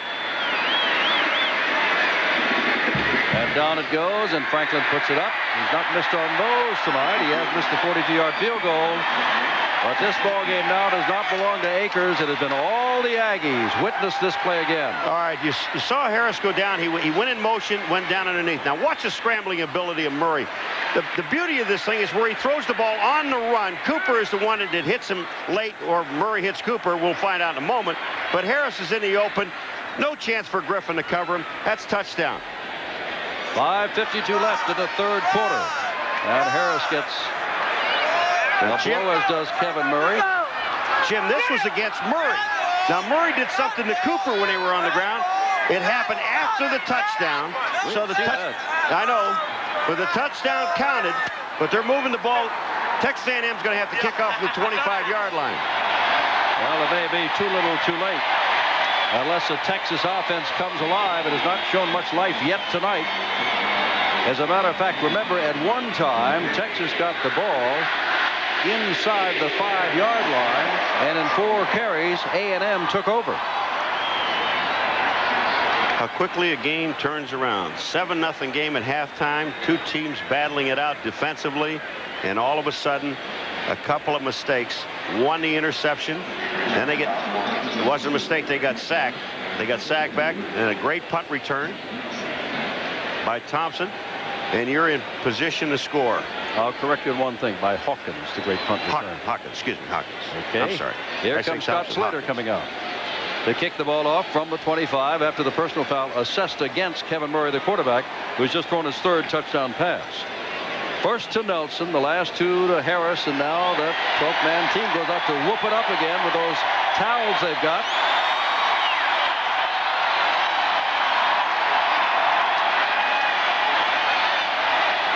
At the moment, you'd have to say, Auburn, stand by. You've got the Aggies in the Cotton Bowl on New Year's Day.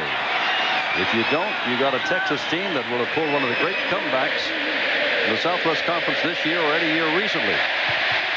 Keep that ball along the ground so there'll be no real return there, and the ball will go out of bounds. Now they got to kick it from the 20-yard line.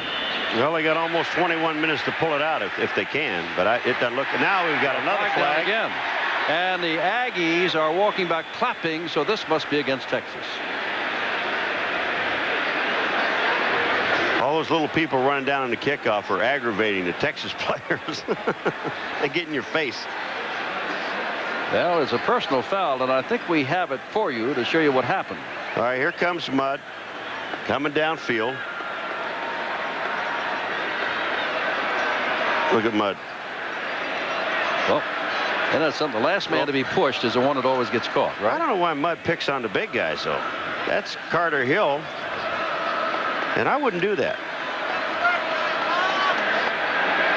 Lots of consultations tonight by Joe Thomas. Watch out. We got illegal procedure. Kicking out of bounds on the kicking time. Be a 5-yard penalty. We got a dead ball.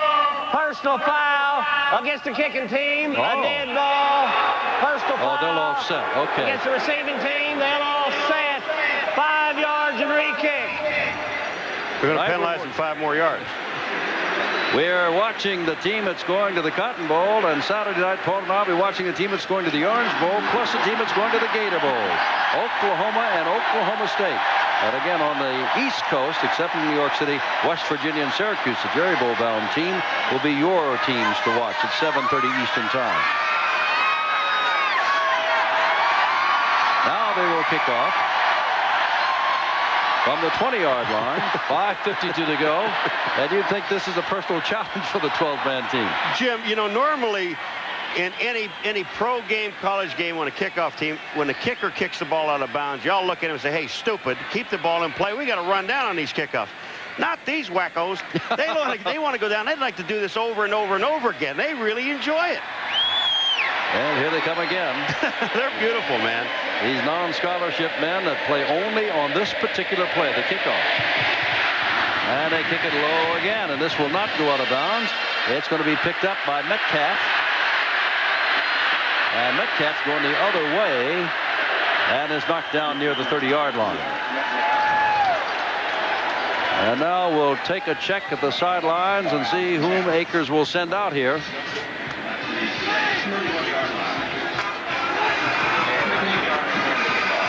Look at the Aggies over the last 3 games, Jim. It's just incredible. They have done so well. Brett Stafford, the man who got him here, is the man that's going to quarterback.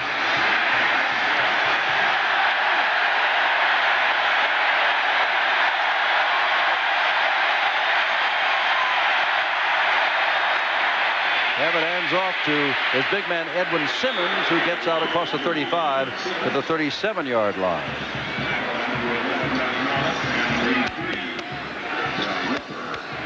Edwin Simmons, 4 knee operations, had his best game of this year last year against Baylor when Texas knocked Baylor out of the Cotton Bowl. Simmons had 90 yards.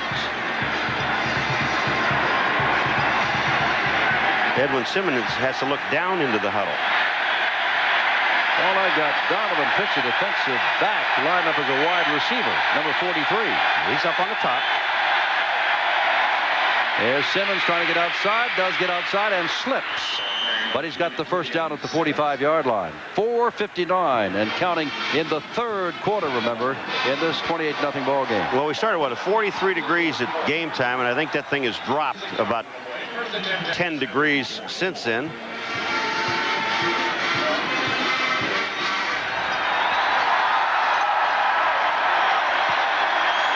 First down, Texas from the 44-yard line. Get something here. They can get back in the ball game a little bit. Shifting into the eye, and flags go down on that shift. Dead ball foul. That'll cost them 5 yards. It'll be first down and 15. Jim, I don't know that time if Stafford called an audible and whether the backs could hear it, and they moved, and it looked like Edwin Simmons didn't move fast enough to get back and get lined up. Takes the ball back to the 39-yard line, first and 15. Offense. First down. Penalties have not been a big thing. The Aggies with 34 more yards in penalties than has Texas. But there's been no critical penalty yet in the ball game. That's the one thing that Texas A&M, they've corrected in the latter part of the season. It's made them a good football team, taking away some of those penalties, especially offensive penalties. Stafford on a straight back drop this time. Now running out, now throwing, and his man has caught the ball. And that's that big tight end again, William Harris. And he's got the first down inside the 35-yard line. Harris had only 11 catches before tonight, but has made a couple of beauties tonight. This is a nice throw for Stafford on a run. A great adjustment by him. Now he goes back in the pocket. There's only the 3-man rush coming now. And he looks and sees Sammy O'Brien on the outside and then steps up, gets his man Harris over the linebacker, Kelm, into Texas A&M territory at the 34-yard line. They're on a drive. Stafford 4 for 10, 2 interceptions. Dropping straight back again. And now in trouble again, running out again, shoveling the ball again, and down goes big Edwin Simmons. As they're quick to the ball, the biggest and the first man there is Todd Howard, number 73. That time they ran the 3-man rush plus the linebacker wet. And Sadler, we're taking a look at him now. He's on the top side, all right? And Stewart is the man blocking on him. Sadler throws him to the outside. Stewart stays with him pretty good. He gets back in, gets to Stafford, but it's too late. They get the ball out to Edwin Simmons. He picks up 5 yards. Second and 5. Everett Gay to the left.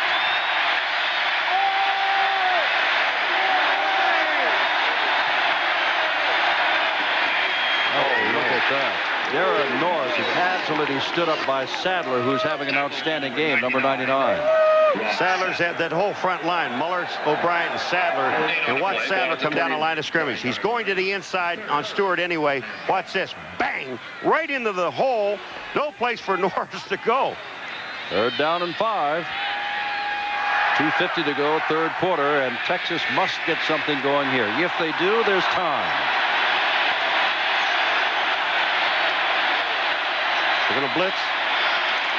Gets the ball away, and that's that man again, William Harris, and Harris has got the first down to the 20-yard line.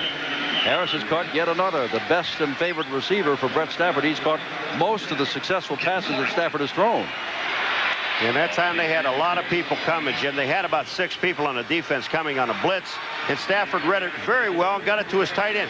You'll see the blitz coming. He didn't have much time to throw. Morris, number 30 from the outside. Corrington comes up and makes the play. Johnny Holland makes the play, but they already have the first down.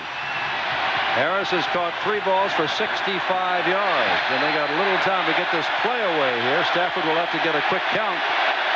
And now they call time. Standing up is Edwin Simmons calling time.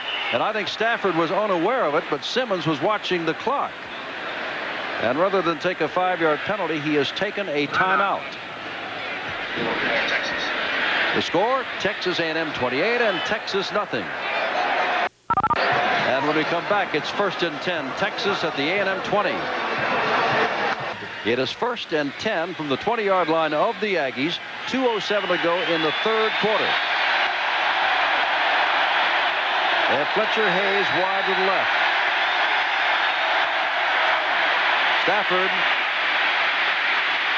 gets the ball up. Oh my! Edwin Simmons is hit by that man again, Alex Morris, the freshman out of Arlington, Texas. And that's a gain of about a half a yard, and that's all. It is 2nd down and nearly 10. This, when you get hit like this, makes your lips rip, man. It lights up your eyeballs. Here's Stafford. He's looking at the outside, trying to throw the ball to Harris. Then he's just going to dump it here. Watch this. Perfect timing. Edwin hung on to the ball, though, man. Like that. Even with that pass, Brett is under the 500 mark, 6 for 13. 2nd down. Try again. The blitz is on. Look out. And there he is. That's Domingo Bryant, the big play man of the Aggie defense. Has 4 interceptions, 5 fumbles, and now 6 sacks on the year. Domingo Bryant. He comes on one side usually, and Morris comes on the other side. Here comes Domingo. He's cheating up. And watch the jump he gets, Jim. There's no one out there to block him. Stafford sees him right now. Domingo Bryant. Great play. And it's 3rd down and 24 from the 34. Clock continues to run, less than a minute to go in the 3rd quarter. Hayes to the left. And Gay to the right. Edwin Simmons is on the wing. Stafford is going to be trapped and sacked at the 40-yard line. John Roper has his 3rd sack of the year. I'm sorry I pointed to him, Jim. I think it was Moeller. I got 82 and 83 mixed up. Whatever.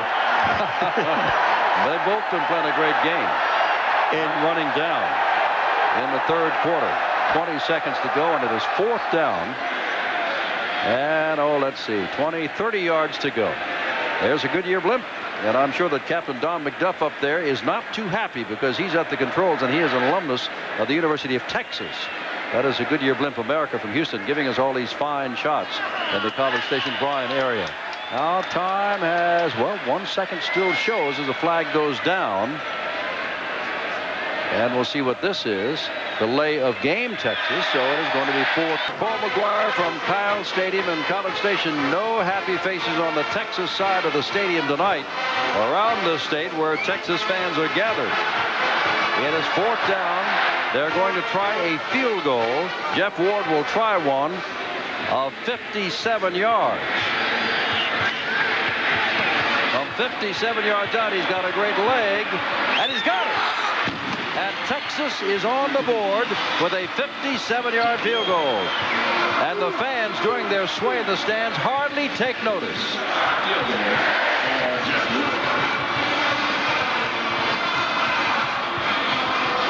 Ward, you kept telling me what a strong leg this man has. 57 yards. I mean, he drilled that ball.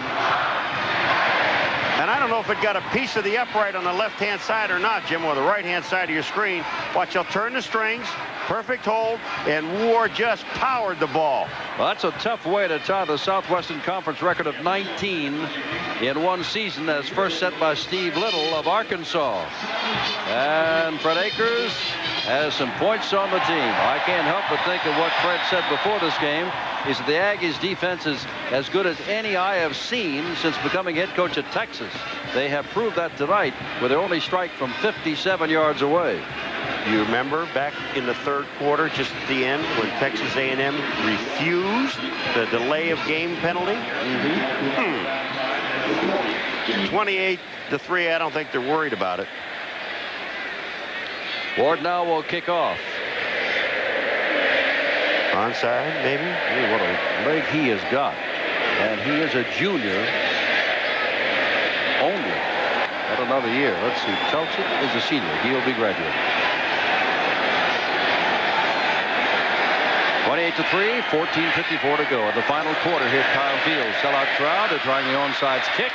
And let's see whether or not it worked. The ball is still up for grabs.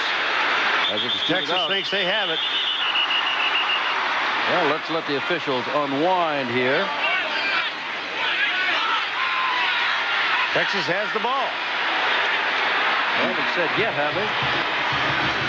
Now they help him up, and Texas does have the ball. That's January, that linebacker that was not expected to play too much because of the calf bruise. Jim, do you know that on the onside kicks that we've watched, and even in a Redskin game on Monday night, the ones that are straight ahead seem to work better than trying to drill the ball down. Look at Ward, just tap it. Now watch him go in there. They're taking a shot at it. Well, we have a new quarterback in there. Stafford, who brought them this far, is out, and Todd Dodge, who started the year and who set a Texas passing record for yardage last year, is the quarterback. And will try to rally Texas. Here comes Todd Dodge, looking and throwing, and overthrows his man, number 14, Russell Hayes. It is 2nd down and 10. Jim, that's the best looking pass protection and pass route that I've seen tonight. He just overthrew his man. He's cold. Let's look at some stats now. Now take a look what happened. The first half, everything was close, right together. Then take a look at Texas A&M in the second half. 254 yards, but the key to this whole thing is the turnovers. That, and the fact that Texas on a 2-yard line or 1-yard line could not score. 2nd down, Gay right, Hayes left. Dodge a little trouble with the snap, dropping straight back. He's got an arm, hasn't he? And that ball is almost intercepted by Larry Kelm at the 34-yard line. Man downfield was Everett Gay. Kelm, number 65. And it is 3rd down and 10. Well, they got the onside kick back, but now the Longhorns have to convert here. You know who that is along the sideline? That's his son, Danny Akers. Jim, the problem with the pass patterns are because of the blitzing of Texas A&M, they're keeping their backs in Texas in the backfield. So you're only sending 3 men in the pattern. The linebackers are getting depth. They're not worried about backs coming out of the backfield. Simmons almost took a step to block there, and this is a throw over here to Everett Gay. Gay's got the football and got yardage. That's a good-looking run there. Inside the 20 and down to about the 15 or 16. Corrington put him down.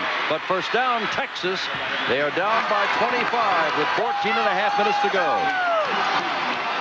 You can't let up on this team. Now watch Gay. He's at the bottom, number 19. He catches the pass, but watch where he runs. About another 35 yards across field. Corrington, number 10, right there. They got blocked. Watch, he comes back in and makes the play. Corrington. From the 16-yard line. This time both Hayes and Gay both go to the right. Now the Yankee fans who thought they had this wrapped up get back into it. Dodge looking, Dodge throwing over to the sideline there. It is no good intended for Gay, and they're going to throw a flag against number 16, Wayne Asbury, who's playing over there tonight for the injured Darrell Austin. Asbury got there just a little bit too soon. The question is, no, there's no question on it. I don't think so. Yeah, He'll put it that way. And Texas moves even closer. Todd Dodge is really throwing strikes. Look, watch this. He just fires this ball to the outside. And when he does, you can see the arm of Asbury. Just no chance for Gay to catch the ball. Akers realizes his team does have a chance, but it is down by 25 points. But a quick score here, and you never know. As they'll take this ball down inside the 5-yard line. Texas Aggie defense in the last 11 quarters, no touchdown.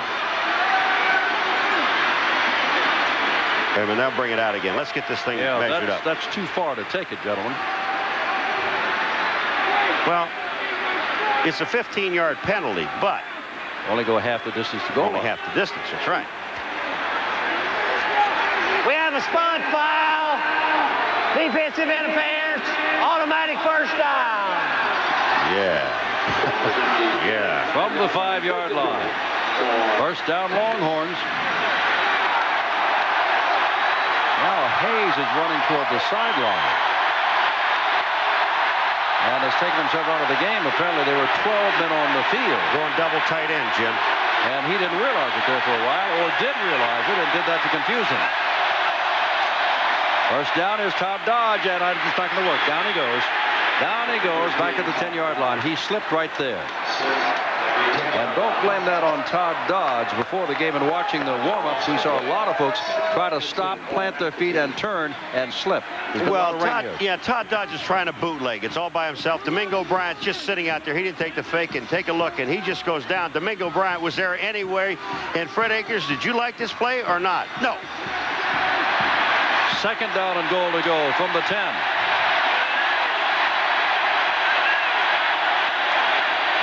Short drop, looping the ball out, and no good, and no flag. Hayes, the nearest man to it, double team. I get that third down from the 10. I get that big tight end, William Harris, in there, number 95, and just let him work.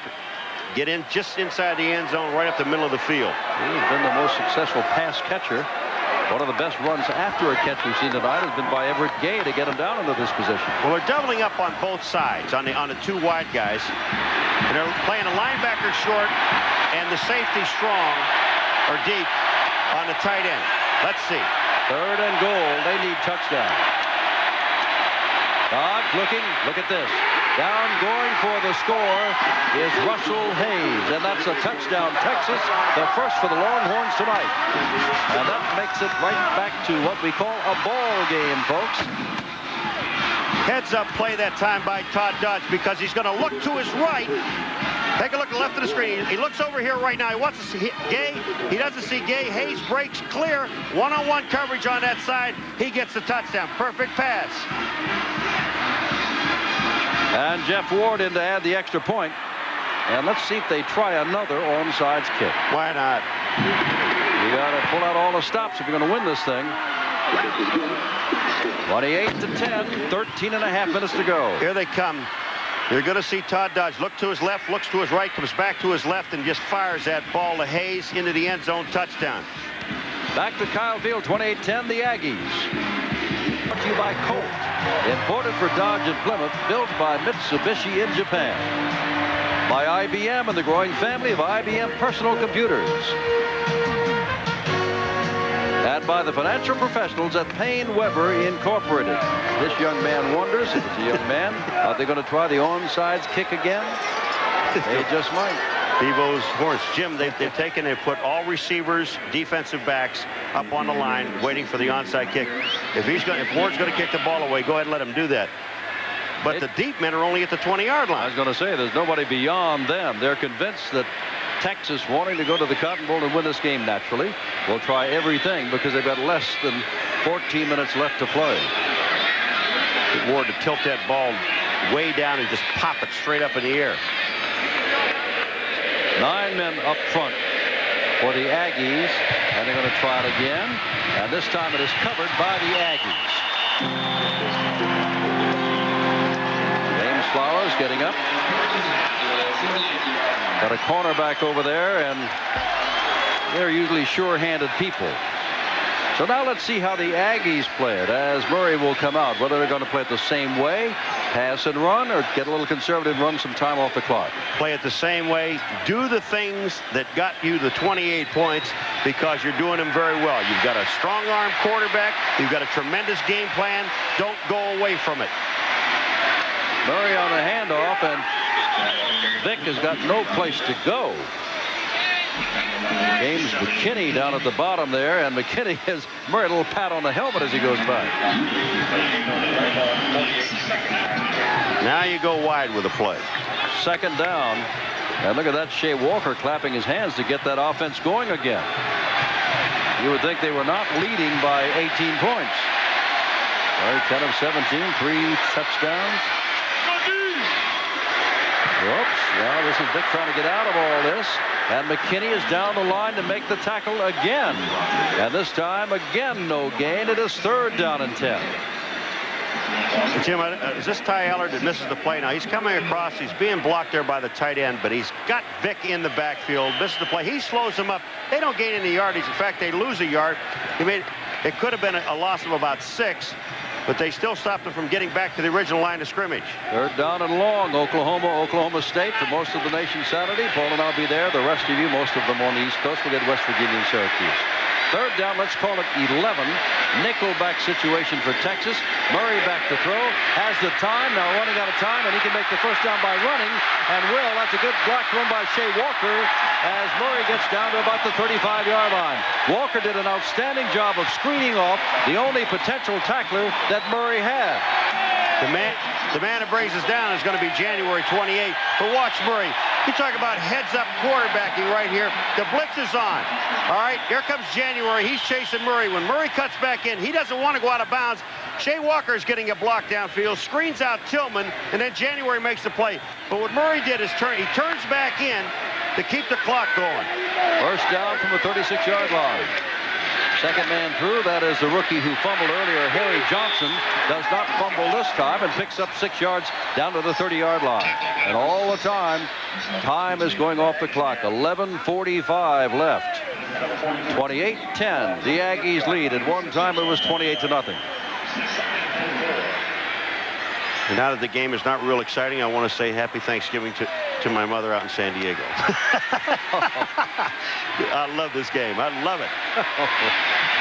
Second down and 5 to go. That is Vick. Look at that. Look at the running room he's got. Stood up there by Stephen Bragg's number 6, but he's got the first down at the 25-yard line. And that first down means 4 more downs to take time off the clock. They're running Tony at you. They run Woodside. They run Johnson. And they run this man, number 43, Vick. And watch it right up in the hole. Keeps those legs moving. And, Paul, are doing just what you said. Stick with your game plan. Throw a little bit. Run a little bit. Stay inside on them. They've been able to move the ball there. There's no sense in changing your game plan. I don't care how far you are ahead. Here's Vick signing off, and Vick picks up 5 more yards. It's down to about the 20-yard line. They're running to the right side mainly because you've got Dawson over there and Doug Williams over there, and you've got big targets that you can break off of. And Williams is having a great game. So is Dawson. Why not keep going there until they stop it? You just run the plays that work until someone stops it, and you don't send down and say, hey, we worked on this play for 5 minutes last week. Let's try it. Not now. Just do what you do best. Excuse me, Paul. Jeff Nelson was hurt. Is back in the ball game and is out to the left as they pitch the ball back this way, and Vick has got no place to go. And it is third down. There's Jeff Nelson walking back. He took 2 vicious hits, one of which really put him out on the sidelines after he picked up a first down at the 20-yard line. Flag is down on the field. We're going to have a personal foul here.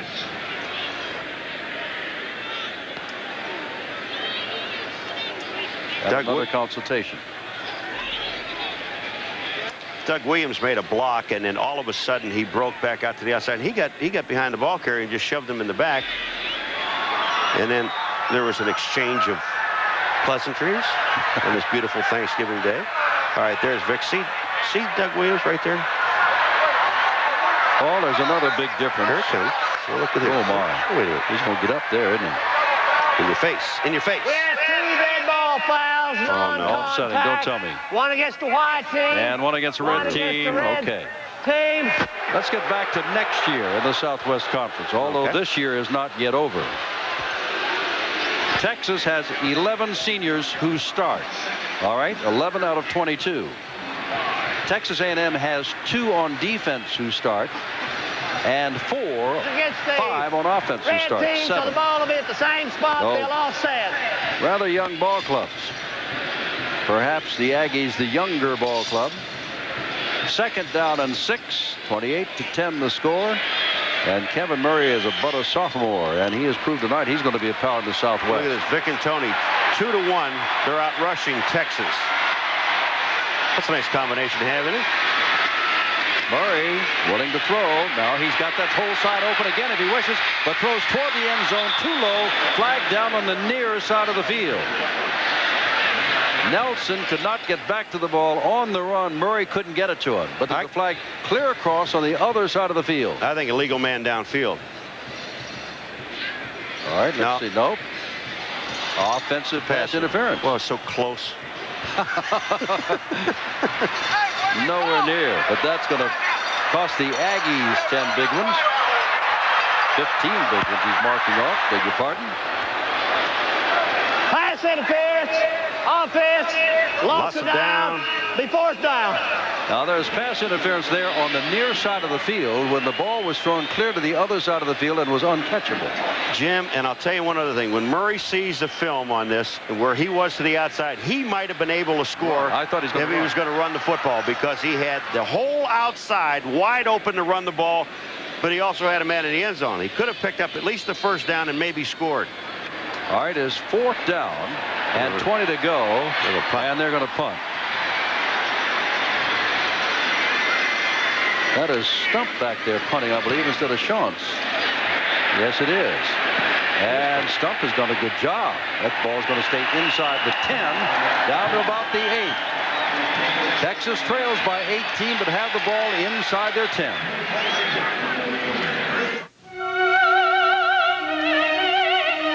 Again, starting at 7 o'clock Eastern Time.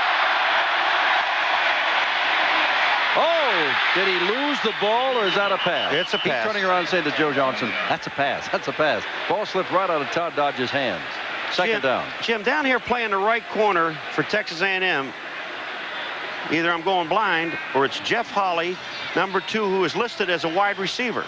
That's right. But then again, Paul, remember Donovan Fitz, listed as a defensive back, is playing offensive wide receiver for Texas. Aha. See, they didn't tell us about that. No. They have you listed as a wide receiver, young man. Second down and 10.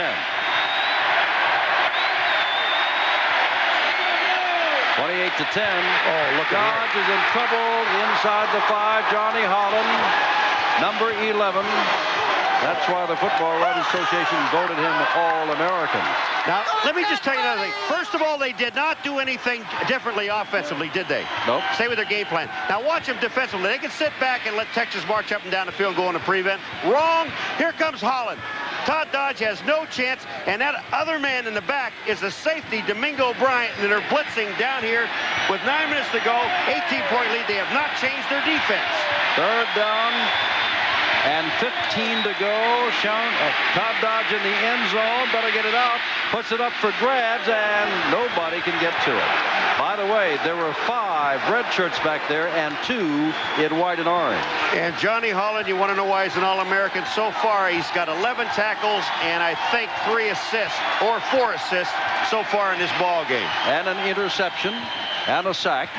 An interception, a forced fumble, and a partridge in a pear tree. That's not till next month. Oh, I'm sorry. 28 to 10. Texas got the ball in terrible field position, but made it even worse on themselves because of the great defense of the Aggies. Now they got to kick out of their own end zone. And here's John Telchik kicking. Ball picked up by Hawkins. Where is he going to go? Trying to get over to this side if he can. Inside the 50 and run out of bounds at the 49-yard line. 8:47 to go. Time running out on the Longhorns. The Aggies lead by 18 points. Out here, it's me alone. Was the last time the Aggies went to the Cotton Bowl, and there they upset Alabama by the score of 20 to 16. That's a long time between trips to Dallas. And straight ahead is Tony. Breaks a couple of tackles. Tony picks up 8 yards down to the 36-yard line. And the clock runs down against Texas. Jim, we've seen a number of missed tackles by this defense. But again, this is Hager, number 60, coming down the line of scrimmage. Hits Tony right in the hole. Tony breaks off. But I think Dulivon had something to do with that because he also hit Hager and knocked him off the tackle. Tony with 73 yards now on 19 carries. A chance to up that a little bit, and very little, but very close to the first down. Looks like he's about a half a yard shy. And they're not yet blowing the whistle to stop that clock. Jim, the one thing about runners like they have here at Texas A&M, Tony, Vick, Woodside, Johnson, they have so much confidence in their offensive line. When you watch them run to a hole, they're not picking and choosing. They know the hole. They believe that the hole is going to be there with their offensive line, and they run hard right at it. Full-house backfield for one time, and Tony takes a shot at the line of scrimmage but picks up the first down. Well, you know, when we did the game with SMU here, Paul, we started out talking about Gary James and Reggie Dupard. because there are 2 men averaging better than 100 yards a game. You can't find a back among the Aggies averaging anything near that, but you can find 4 or 5 backs that can get you 60 to 70 yards every time you go out. And they have a lot of confidence on that right side with Dawson and Williams over there. Just take a look. Williams, they all just sealed down to the inside. Johnson's coming out to block. That was PB number 42 that came up and missed a tackle. Vick is the man back there now. He's got the ball, and as he stood up. Good defensive play there by Texas. Let's see if we can see who it is that gets up. And McKinney. Yep, that's McKinney. He has played a game tonight, James McKinney, on defense. You know what happened on that play? Doug Williams tried to set and get position on him, and when he did, McKinney just slid to the inside and made the play. 7 minutes left in the game of a 28-10 affair. Last year at Austin, it was 37-12, the Aggies in the stunner, and tonight they've controlled this ball game nearly all the way. But Texas has hurt itself with turnovers, and there's a quarterback draw, and Murray picks up 4 or 5 yards. Hanging on to him was Llewellyn. Second down. If Llewellyn doesn't make the tackle, Jim, Murray's got a touchdown, because they had the whole defense spread out. They were all jammed up in a line of scrimmage. This was a called play. It was a quarterback draw play. They take 1 step back, Murray, and goes up the middle. Llewellyn grabbed him. He didn't. It'd been 35. Remember, though, that time is going off the clock. It's down to 6:10 now. All of this to the benefit of the Aggies. They got 3rd down. They're looking for a 1st down. Beautifully thrown pass. And the ball is caught, or not caught by Nelson, but interfered with by Tony Tillman trying to cover Nelson. That ball was well thrown. And they'll have another consultation. The ball, it looked a little bit like it might have been underthrown, Jim.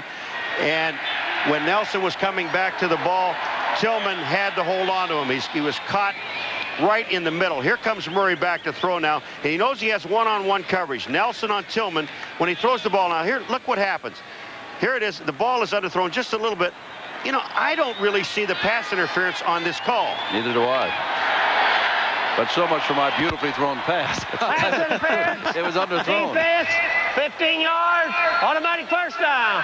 That's our 1st down at the 11-yard line, 6:04 to go. I really don't see the pass interference here. They're both going for the ball. They both have their arms together. The ball is underthrown. No, sir. And that is Johnson, the freshman, in motion. That is Vick. Oh, look at this hole. Look at this hole. Touchdown, just walking in. And Vick has scored yet another touchdown.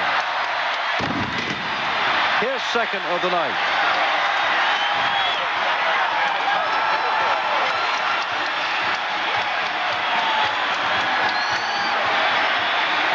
From 11 yards out, it's 34-10. And let's face it, this team here is on its way to the Cotton Bowl for the first time since 1967. Is there a doubt in your mind?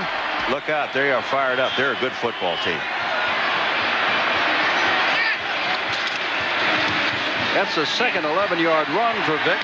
Franklin adds the extra point, and it's 35-10. This is almost like a rollout draw play here with Vick, and he was supposed to go up into the middle of the field. He did not do that. Senegal number 5 committed himself to the inside as a safety, did not stay to the outside, Jim. Vick breaks it to the outside, and no one touched him. 5:59 to go, 35-10, the Aggies. They're throwing cottoners at us here in the booth. The bowl. And the 12th man team is out there again. With Slater, the kickoff man. Well, who would have thought it? Aggies were slightly favored in this game. You could go down, superior kicking game to Texas, but that has not been a factor tonight. Superior offensive line to Texas, they said, but that's been negated by the defense of A&M. And now Darren Nelson bringing the ball back, and down he goes with Holly, the man listed as a wide receiver who is now a defensive back. Well, on the sidelines, this man had reason to celebrate. Number 1, he is 42 years old today. Happy birthday, Jackie Sherrill. At number 2, in a space of 4 years, he's taken the Aggie program and has taken it right to the Southwestern Conference Championship and to the Cotton Bowl. 5-6, 5-5-1, 6-5 last year when that 6th win was over Texas at Austin, and then 9-2, barring the huge upset with less than 6 minutes to go and a 25-point difference. Todd Dodge trying to get something and has overthrown everybody downfield. Ball intended for Metcalf down there. And do you know if Texas A&M scores one more touchdown and an extra point, they will have his age on that scoreboard? 43. 42, said 42. 42. That's right. Don't start that again. For the 2 points. Well, how much are 9/7? Paul, let's get serious for just a moment, because we know nothing here. Last week we were told that Foes Fazio was out. We were told Lou Holtz was going to Pittsburgh. That is untrue. Of course, he's wanted at Notre Dame. We're going to talk to Pat Jones of Oklahoma State. We understand next Wednesday, but I'll finish my thought in a moment. Here's Todd Dodge. And he's throwing out here, and that's a good defensive play there. Everett Gay, Holly was defending him, and it is 3rd down. Now, to what I was about to say. We're only commenting on what has been on every single newspaper, whether from Houston, College Station, or Dallas that we read today. There are some rumors that Fred Akers could lose his job. We don't believe it is true or should be true. But where there are rumors, you're going to hear the rumors a little bit stronger tomorrow. He, I think, will weather all of that. We know nothing at all. We're just commenting because the newspapers have commented and the people are talking. Certainly when you look at a scoreboard 35-10, some people would say, yeah, but I think clear heads will say, man, this guy brought a team to expect to finish down the line to the last day fighting it out for the championship. And now you can see running down there Hunter, and Hunter's still down the sidelines and pushed out of bounds after picking up the 1st down. Texas A&M thinking about a pass play, and all of a sudden they run this play to Hunter. Watch, he'll sit up in the back, and he cuts back against the grain. The pursuit is over to one side. Hunter breaks back into the outside, and now it's a foot race. Picks up the 1st down. They're at about, what, almost the 49-yard line. Jim, one more thing about Akers. I just think it's a shame after what, you know, and we must repeat, here's a team that was picked, should have been at the bottom, basically the bottom of their conference. And the job that his coaching staff and Akers did with this team is remarkable this year. And you don't reward a man by firing him. Here is Dodge going deep, and he has overthrown his man deep in the end zone. And that's Pitts. The man is listed on our roster as a defensive back, but is playing offense. Up in the sky, the Goodyear blimp, the America, and that, of course, tonight is Don McDuff from Anson, Texas, flying it. And we'd like to thank the folks of Goodyear and all their blimps across the country. They've been with us. This is their 60th straight year of covering from the air big sporting events, and we hope that it'll make it 61 with ESPN next year. If I could, I would invite them all to come to Hawaii, but it might take them 10 weeks to get there. We thank, that's right. We thank Mickey Whitman and Al Wazalewski because they are part of it. Here's Dodge back. Going down the sidelines, and that ball is bumped off. Intended again for Eric Metcalf. And that is Alex Morris breaking it up again. Well, his head broke it up because the ball hit him right smack in the back of the head and popped up in the air. You know, we were down in Baton Rouge, Jim. My wife and I went up in the Goodyear blimp. Enjoy it? Oh, loved it. It was fabulous. Scared? No, are you kidding? You? Yeah. 5:19 to go. Sure, I was scared. And here's 3rd down for Texas. Dodge 2 for 11. He got him going for 1 touchdown. And now the handoff, and not much there for Darren Norris, the big fullback at his 4th down.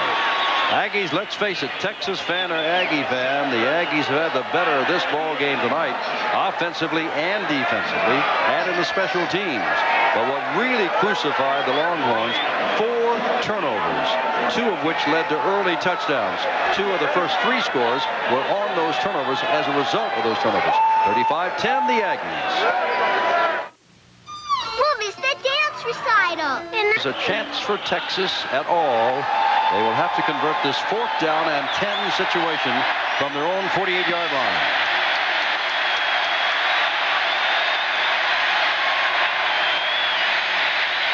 Dodge fires the ball. Another turnover. That's the 5th of the night. That's Holly with the ball. He's caught by Hayes from behind. But the Aggies have the ball at the 40-yard line. 5 turnovers. Jim, Todd Dodge had a man wide open downfield, and I think it was Gay. Holly makes the play, but look from the wide angle of this place. Just take a look at they're cutting towards the middle. And that's Gay. He is open. He just overthrows the ball. Hawley makes a good play on the ball. They bring the ball back. They're back at the 40-yard line in great position. Hayes makes the tackle. It's all over. Now first down for the Aggies from the 40-yard line. 5 minutes to go. Coming back out. A little late coming back out. Too many people on the corner. What is Chris Ford? Chris Ford now goes in motion. And they're going to call time. And they got Craig Stump in there at quarterback, and they had Chris Ford in there, and they had too many people in there, and so the Aggies called timeout. A little confusion after that interception. Keith Woodside in there talking. And here's your quarterback comparison for Texas. 8 of 25, 1 touchdown, 3 interceptions. For Murray, 10 of 17, better than 50%, 3 touchdowns and no interceptions. And that's a big swing right there. Well, our congratulations to Texas A&M. This game is not over yet, but it is obvious they're going on to the Cotton Bowl. And to Jackie Sherrill for getting them there and on his 42nd birthday. On the other side of the field, well, they're going to the Bluebonnet Bowl and take nothing away from Texas. They're not going to the Cotton Bowl, but they did a lot this year that nobody thought they would do. Get this far. Knocking off Baylor last week to knock Baylor out of a certain Cotton Bowl bid and give Texas another chance. But they've fallen short tonight to the Aggie team. It is now first down. And here come the Aggies with Chris Ford going out wide to the left along with Jeff Nelson.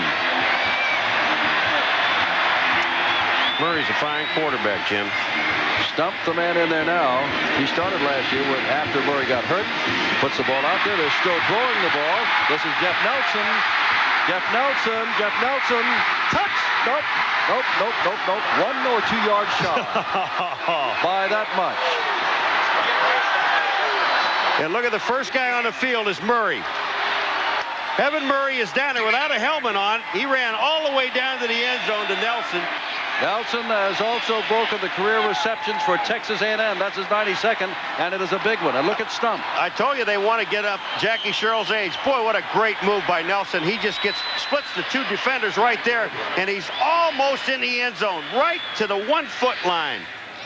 Flags all over the place, and I'm going to tell you what, I don't know whether they called that because Murray ran on the field or not.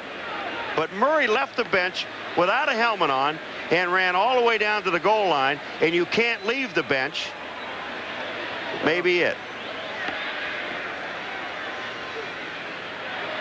that looked like a salute of an old club I belonged to back in Youngstown, Ohio. In any event, I was watching Paul Dodge. Here's Stump again. All right, here's the shot to Nelson, and watch this move back here. He slips.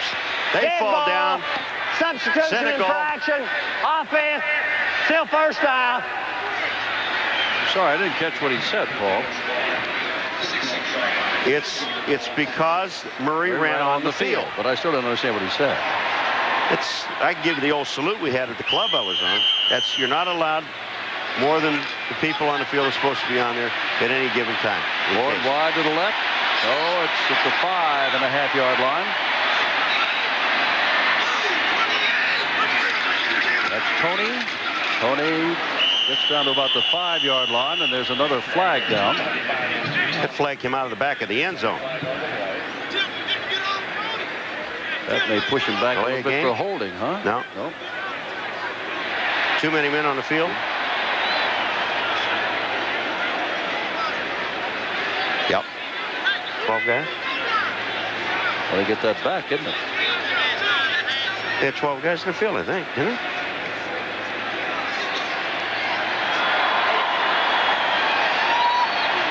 Half the distance.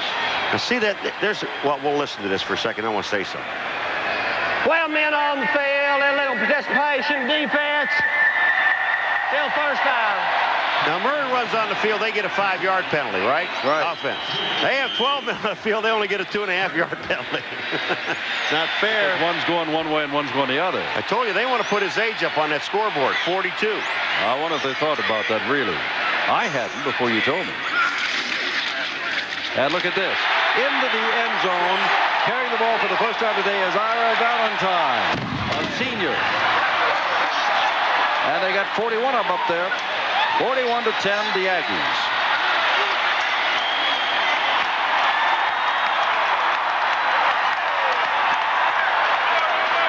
Not a happy man there. No, sir. Just hang in there. You got a good football team. All right, here comes Valentine. Everybody goes to the right with Tony. Everybody's looking for Tony to get the ball. Valentine, a new man in the ball game. First play, touchdown. And on comes Eric Franklin to add the extra point.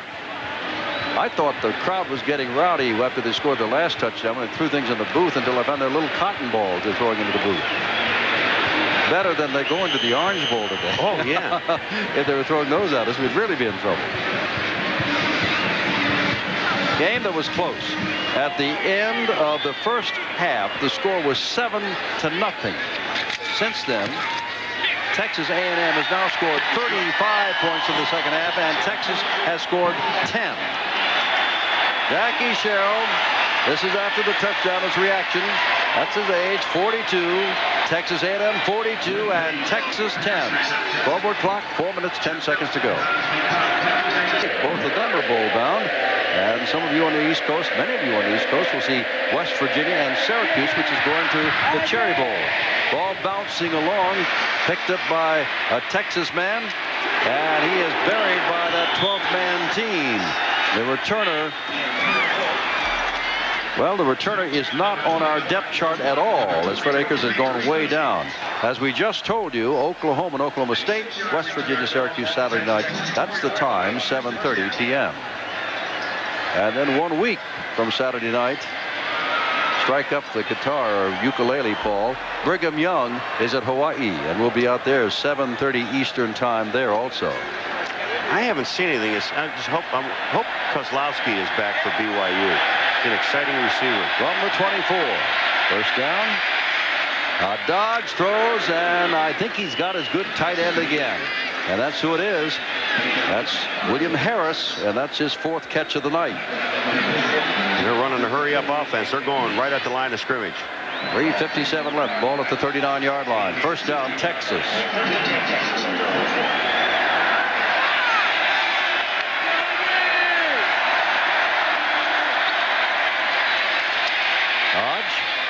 Wow, that is a catch right there. Had to go high in the air, and that is Everett Gay, the leading catcher coming into tonight's game, pass catcher. And that's another first down for Texas. 3:43 left.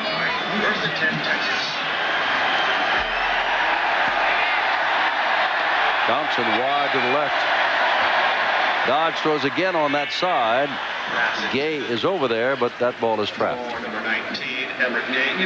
Down to the second down. Ball at the A&M 47. Well, Paul, first half, great ball game. As far as the Aggies concerned, the second half was a great ball game. As far as the Longhorns concerned, it was not. But 5 turnovers. But aside from the turnovers, I would have to say that the Aggies on offense and defense played the better football tonight. There was no question about it. I mean, when you're playing that well defensively, you're going to get the turnovers. But a key to this ball game was shutting Texas down on that drive right at the 1-yard line. Ford cracked the inside the 5 and didn't get it. There's Dodge. If he can get it away, he does, and out of bounds. And let's see if they say nope. They say that Gay did not make the catch. So that is third down. 3.5 minutes left now. They showed blitz and Dodge called an audible and tried to move his backs behind him to give him some protection. It didn't help. They still put him on his back. 42 points, the most the Aggies have ever scored against Texas. Last year 37, this year 42.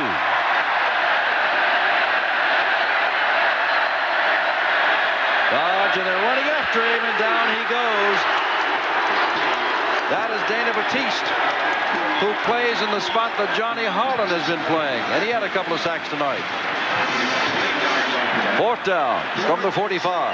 Batiste, watch the backside, and Dodge never sees him coming. No one blocked him, and he got hammered. As Todd Dodge turned to throw, Batiste was there. They haven't given up on defense. I'm talking defensively. They're still going after him. Fourth down. They've got 19 to go. Dodge throws, and the ball is up for grabs and not intercepted. And the ball goes over to the Aggies with 2:48 left. And the man that tipped it was Bob Adams, or Adam Bob, excuse me. It was a linebacker, number 24. I think he got it right the first time. Was it Bob Adams? Yes, yeah, Adam Bob Adams. But he's got two first names. Well, Todd Dodge last year had a bad problem. This year he was replaced in midseason by Brett Stafford, who got him this far. Stafford couldn't do it in this game. Dodge came back, engineered 10 points, although one of those scores, a field goal, was from 57 yards out on the remarkable foot of Jeff Ward.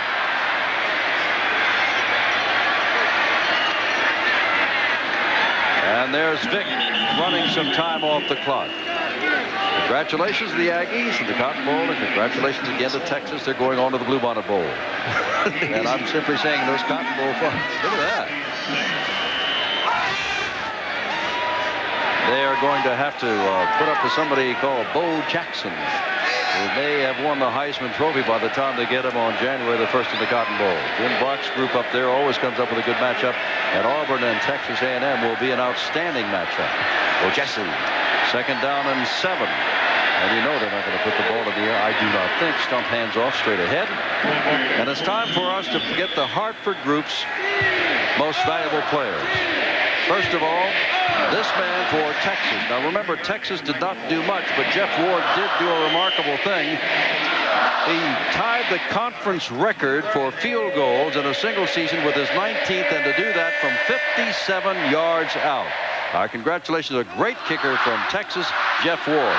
But it was too little. And of course, Kevin Murray, look at those statistics. 3 touchdown passes, better than 50% of his passes. His running also loosened up the Texas defense, and he is our MVP for Texas A&M. Tony carries the ball now as we come back live down to the 35-yard line. A flag is thrown. Clock is stopped with 1:25 to go. That will be a holding penalty against the offense. I'm really good on diagnosing this. Watch. See that? Well, I'll go back and regroup. This is November the 28th. They do not play again, either team, until the 1st of January. That's remarkable. You and I get Oklahoma and Oklahoma State Saturday night, and once they get through that game, even though Oklahoma's already committed to the Cotton Bowl, Oklahoma the following week has to play SMU on December the 7th. That's because they started their schedule very late. Like November 1st. I think the two fullbacks in this game, Tony and Vic, Jim, have combined for 166 yards rushing. A lot of rushing. And that is, Jim, 3 times the yardage Texas has total. 3rd down and 15, and they'll run a play here, I would assume, with 1:12 to go. They'll let the clock run down. Let them run it down even more if they want. Stump pitching that ball out, and Valentine, who has scored a touchdown, and a flag goes down again. Now, will that be face mask? 59 seconds to go.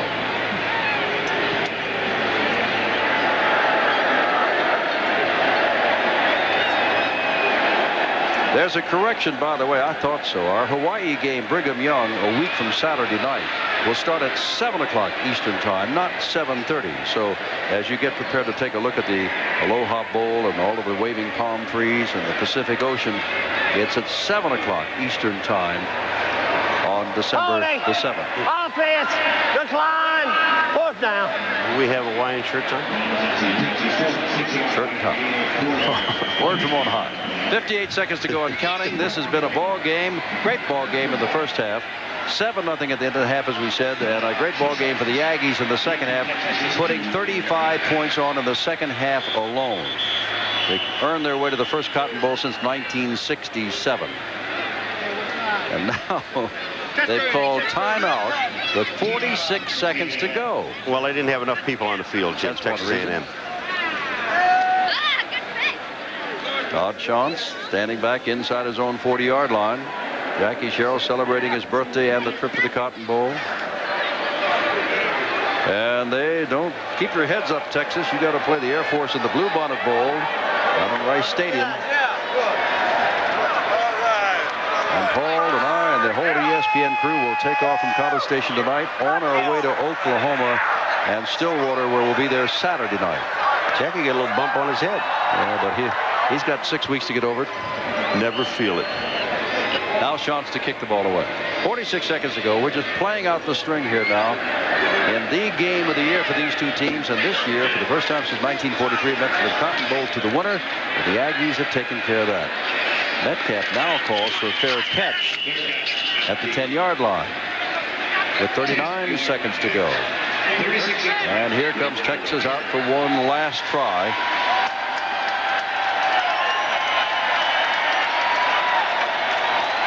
Brisk night. That's Russell Hayes, and he's a senior, so this is a disappointing way for him to wind up his regular season career. See, that's what I'm talking about. If you were not with us, no score first quarter. Second quarter, 7 hard-earned points. Then more turnovers in the third quarter, 21 in that for Texas A&M, 14 in the fourth when Texas got there only 10, and it's 42-10. And defense, really, both defense and offense, the lines were superb in this game. Shantz showing he's got an arm, getting it over there as far as he can. Another interception. That is the 6th turnover, and that is by Wayne Asbury, who is replacing Daryl Austin over there because of Austin's broken foot. 3 of the turnovers meant something. These last 2 have meant only that Texas could not keep a drive alive to try to crawl closer. In all, Texas, look at the 6 turnovers now. This one really doesn't mean anything. I mean, he was just throwing the ball up in the air. They only had 40-some seconds. It's down to 32 now. You just take a knee and get out of here. You don't want to take a chance on getting anyone hurt. Remember, as you saw the detective Todd Dodds, this is his senior year at Texas. They lose for the Longhorns, the hated Aggies, their biggest rivals, at Austin last year, and then in College Station this year. That's not the way you like to finish up a fine career, which you set a record for the most passing yards in a single season for Texas. 25 seconds. They don't have to run another play. They can enjoy this knowing they're going to the Cotton Bowl. Brett Akers will take his team back to Austin on his way to the Bluebonnet Bowl. But Jackie Sherrill, in a space of 4 years, has taken A&M from where they were to where they are, and that is on their way to the Cotton Bowl to face Auburn on New Year's Day. The Aggies win it 42-10.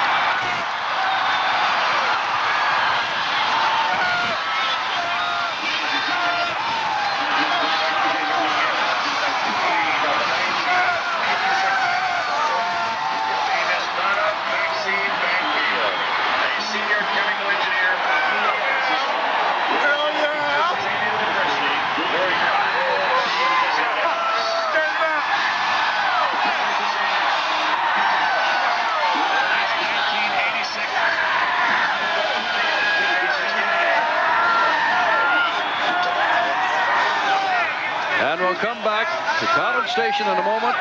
More jubilation, more celebration with the final word.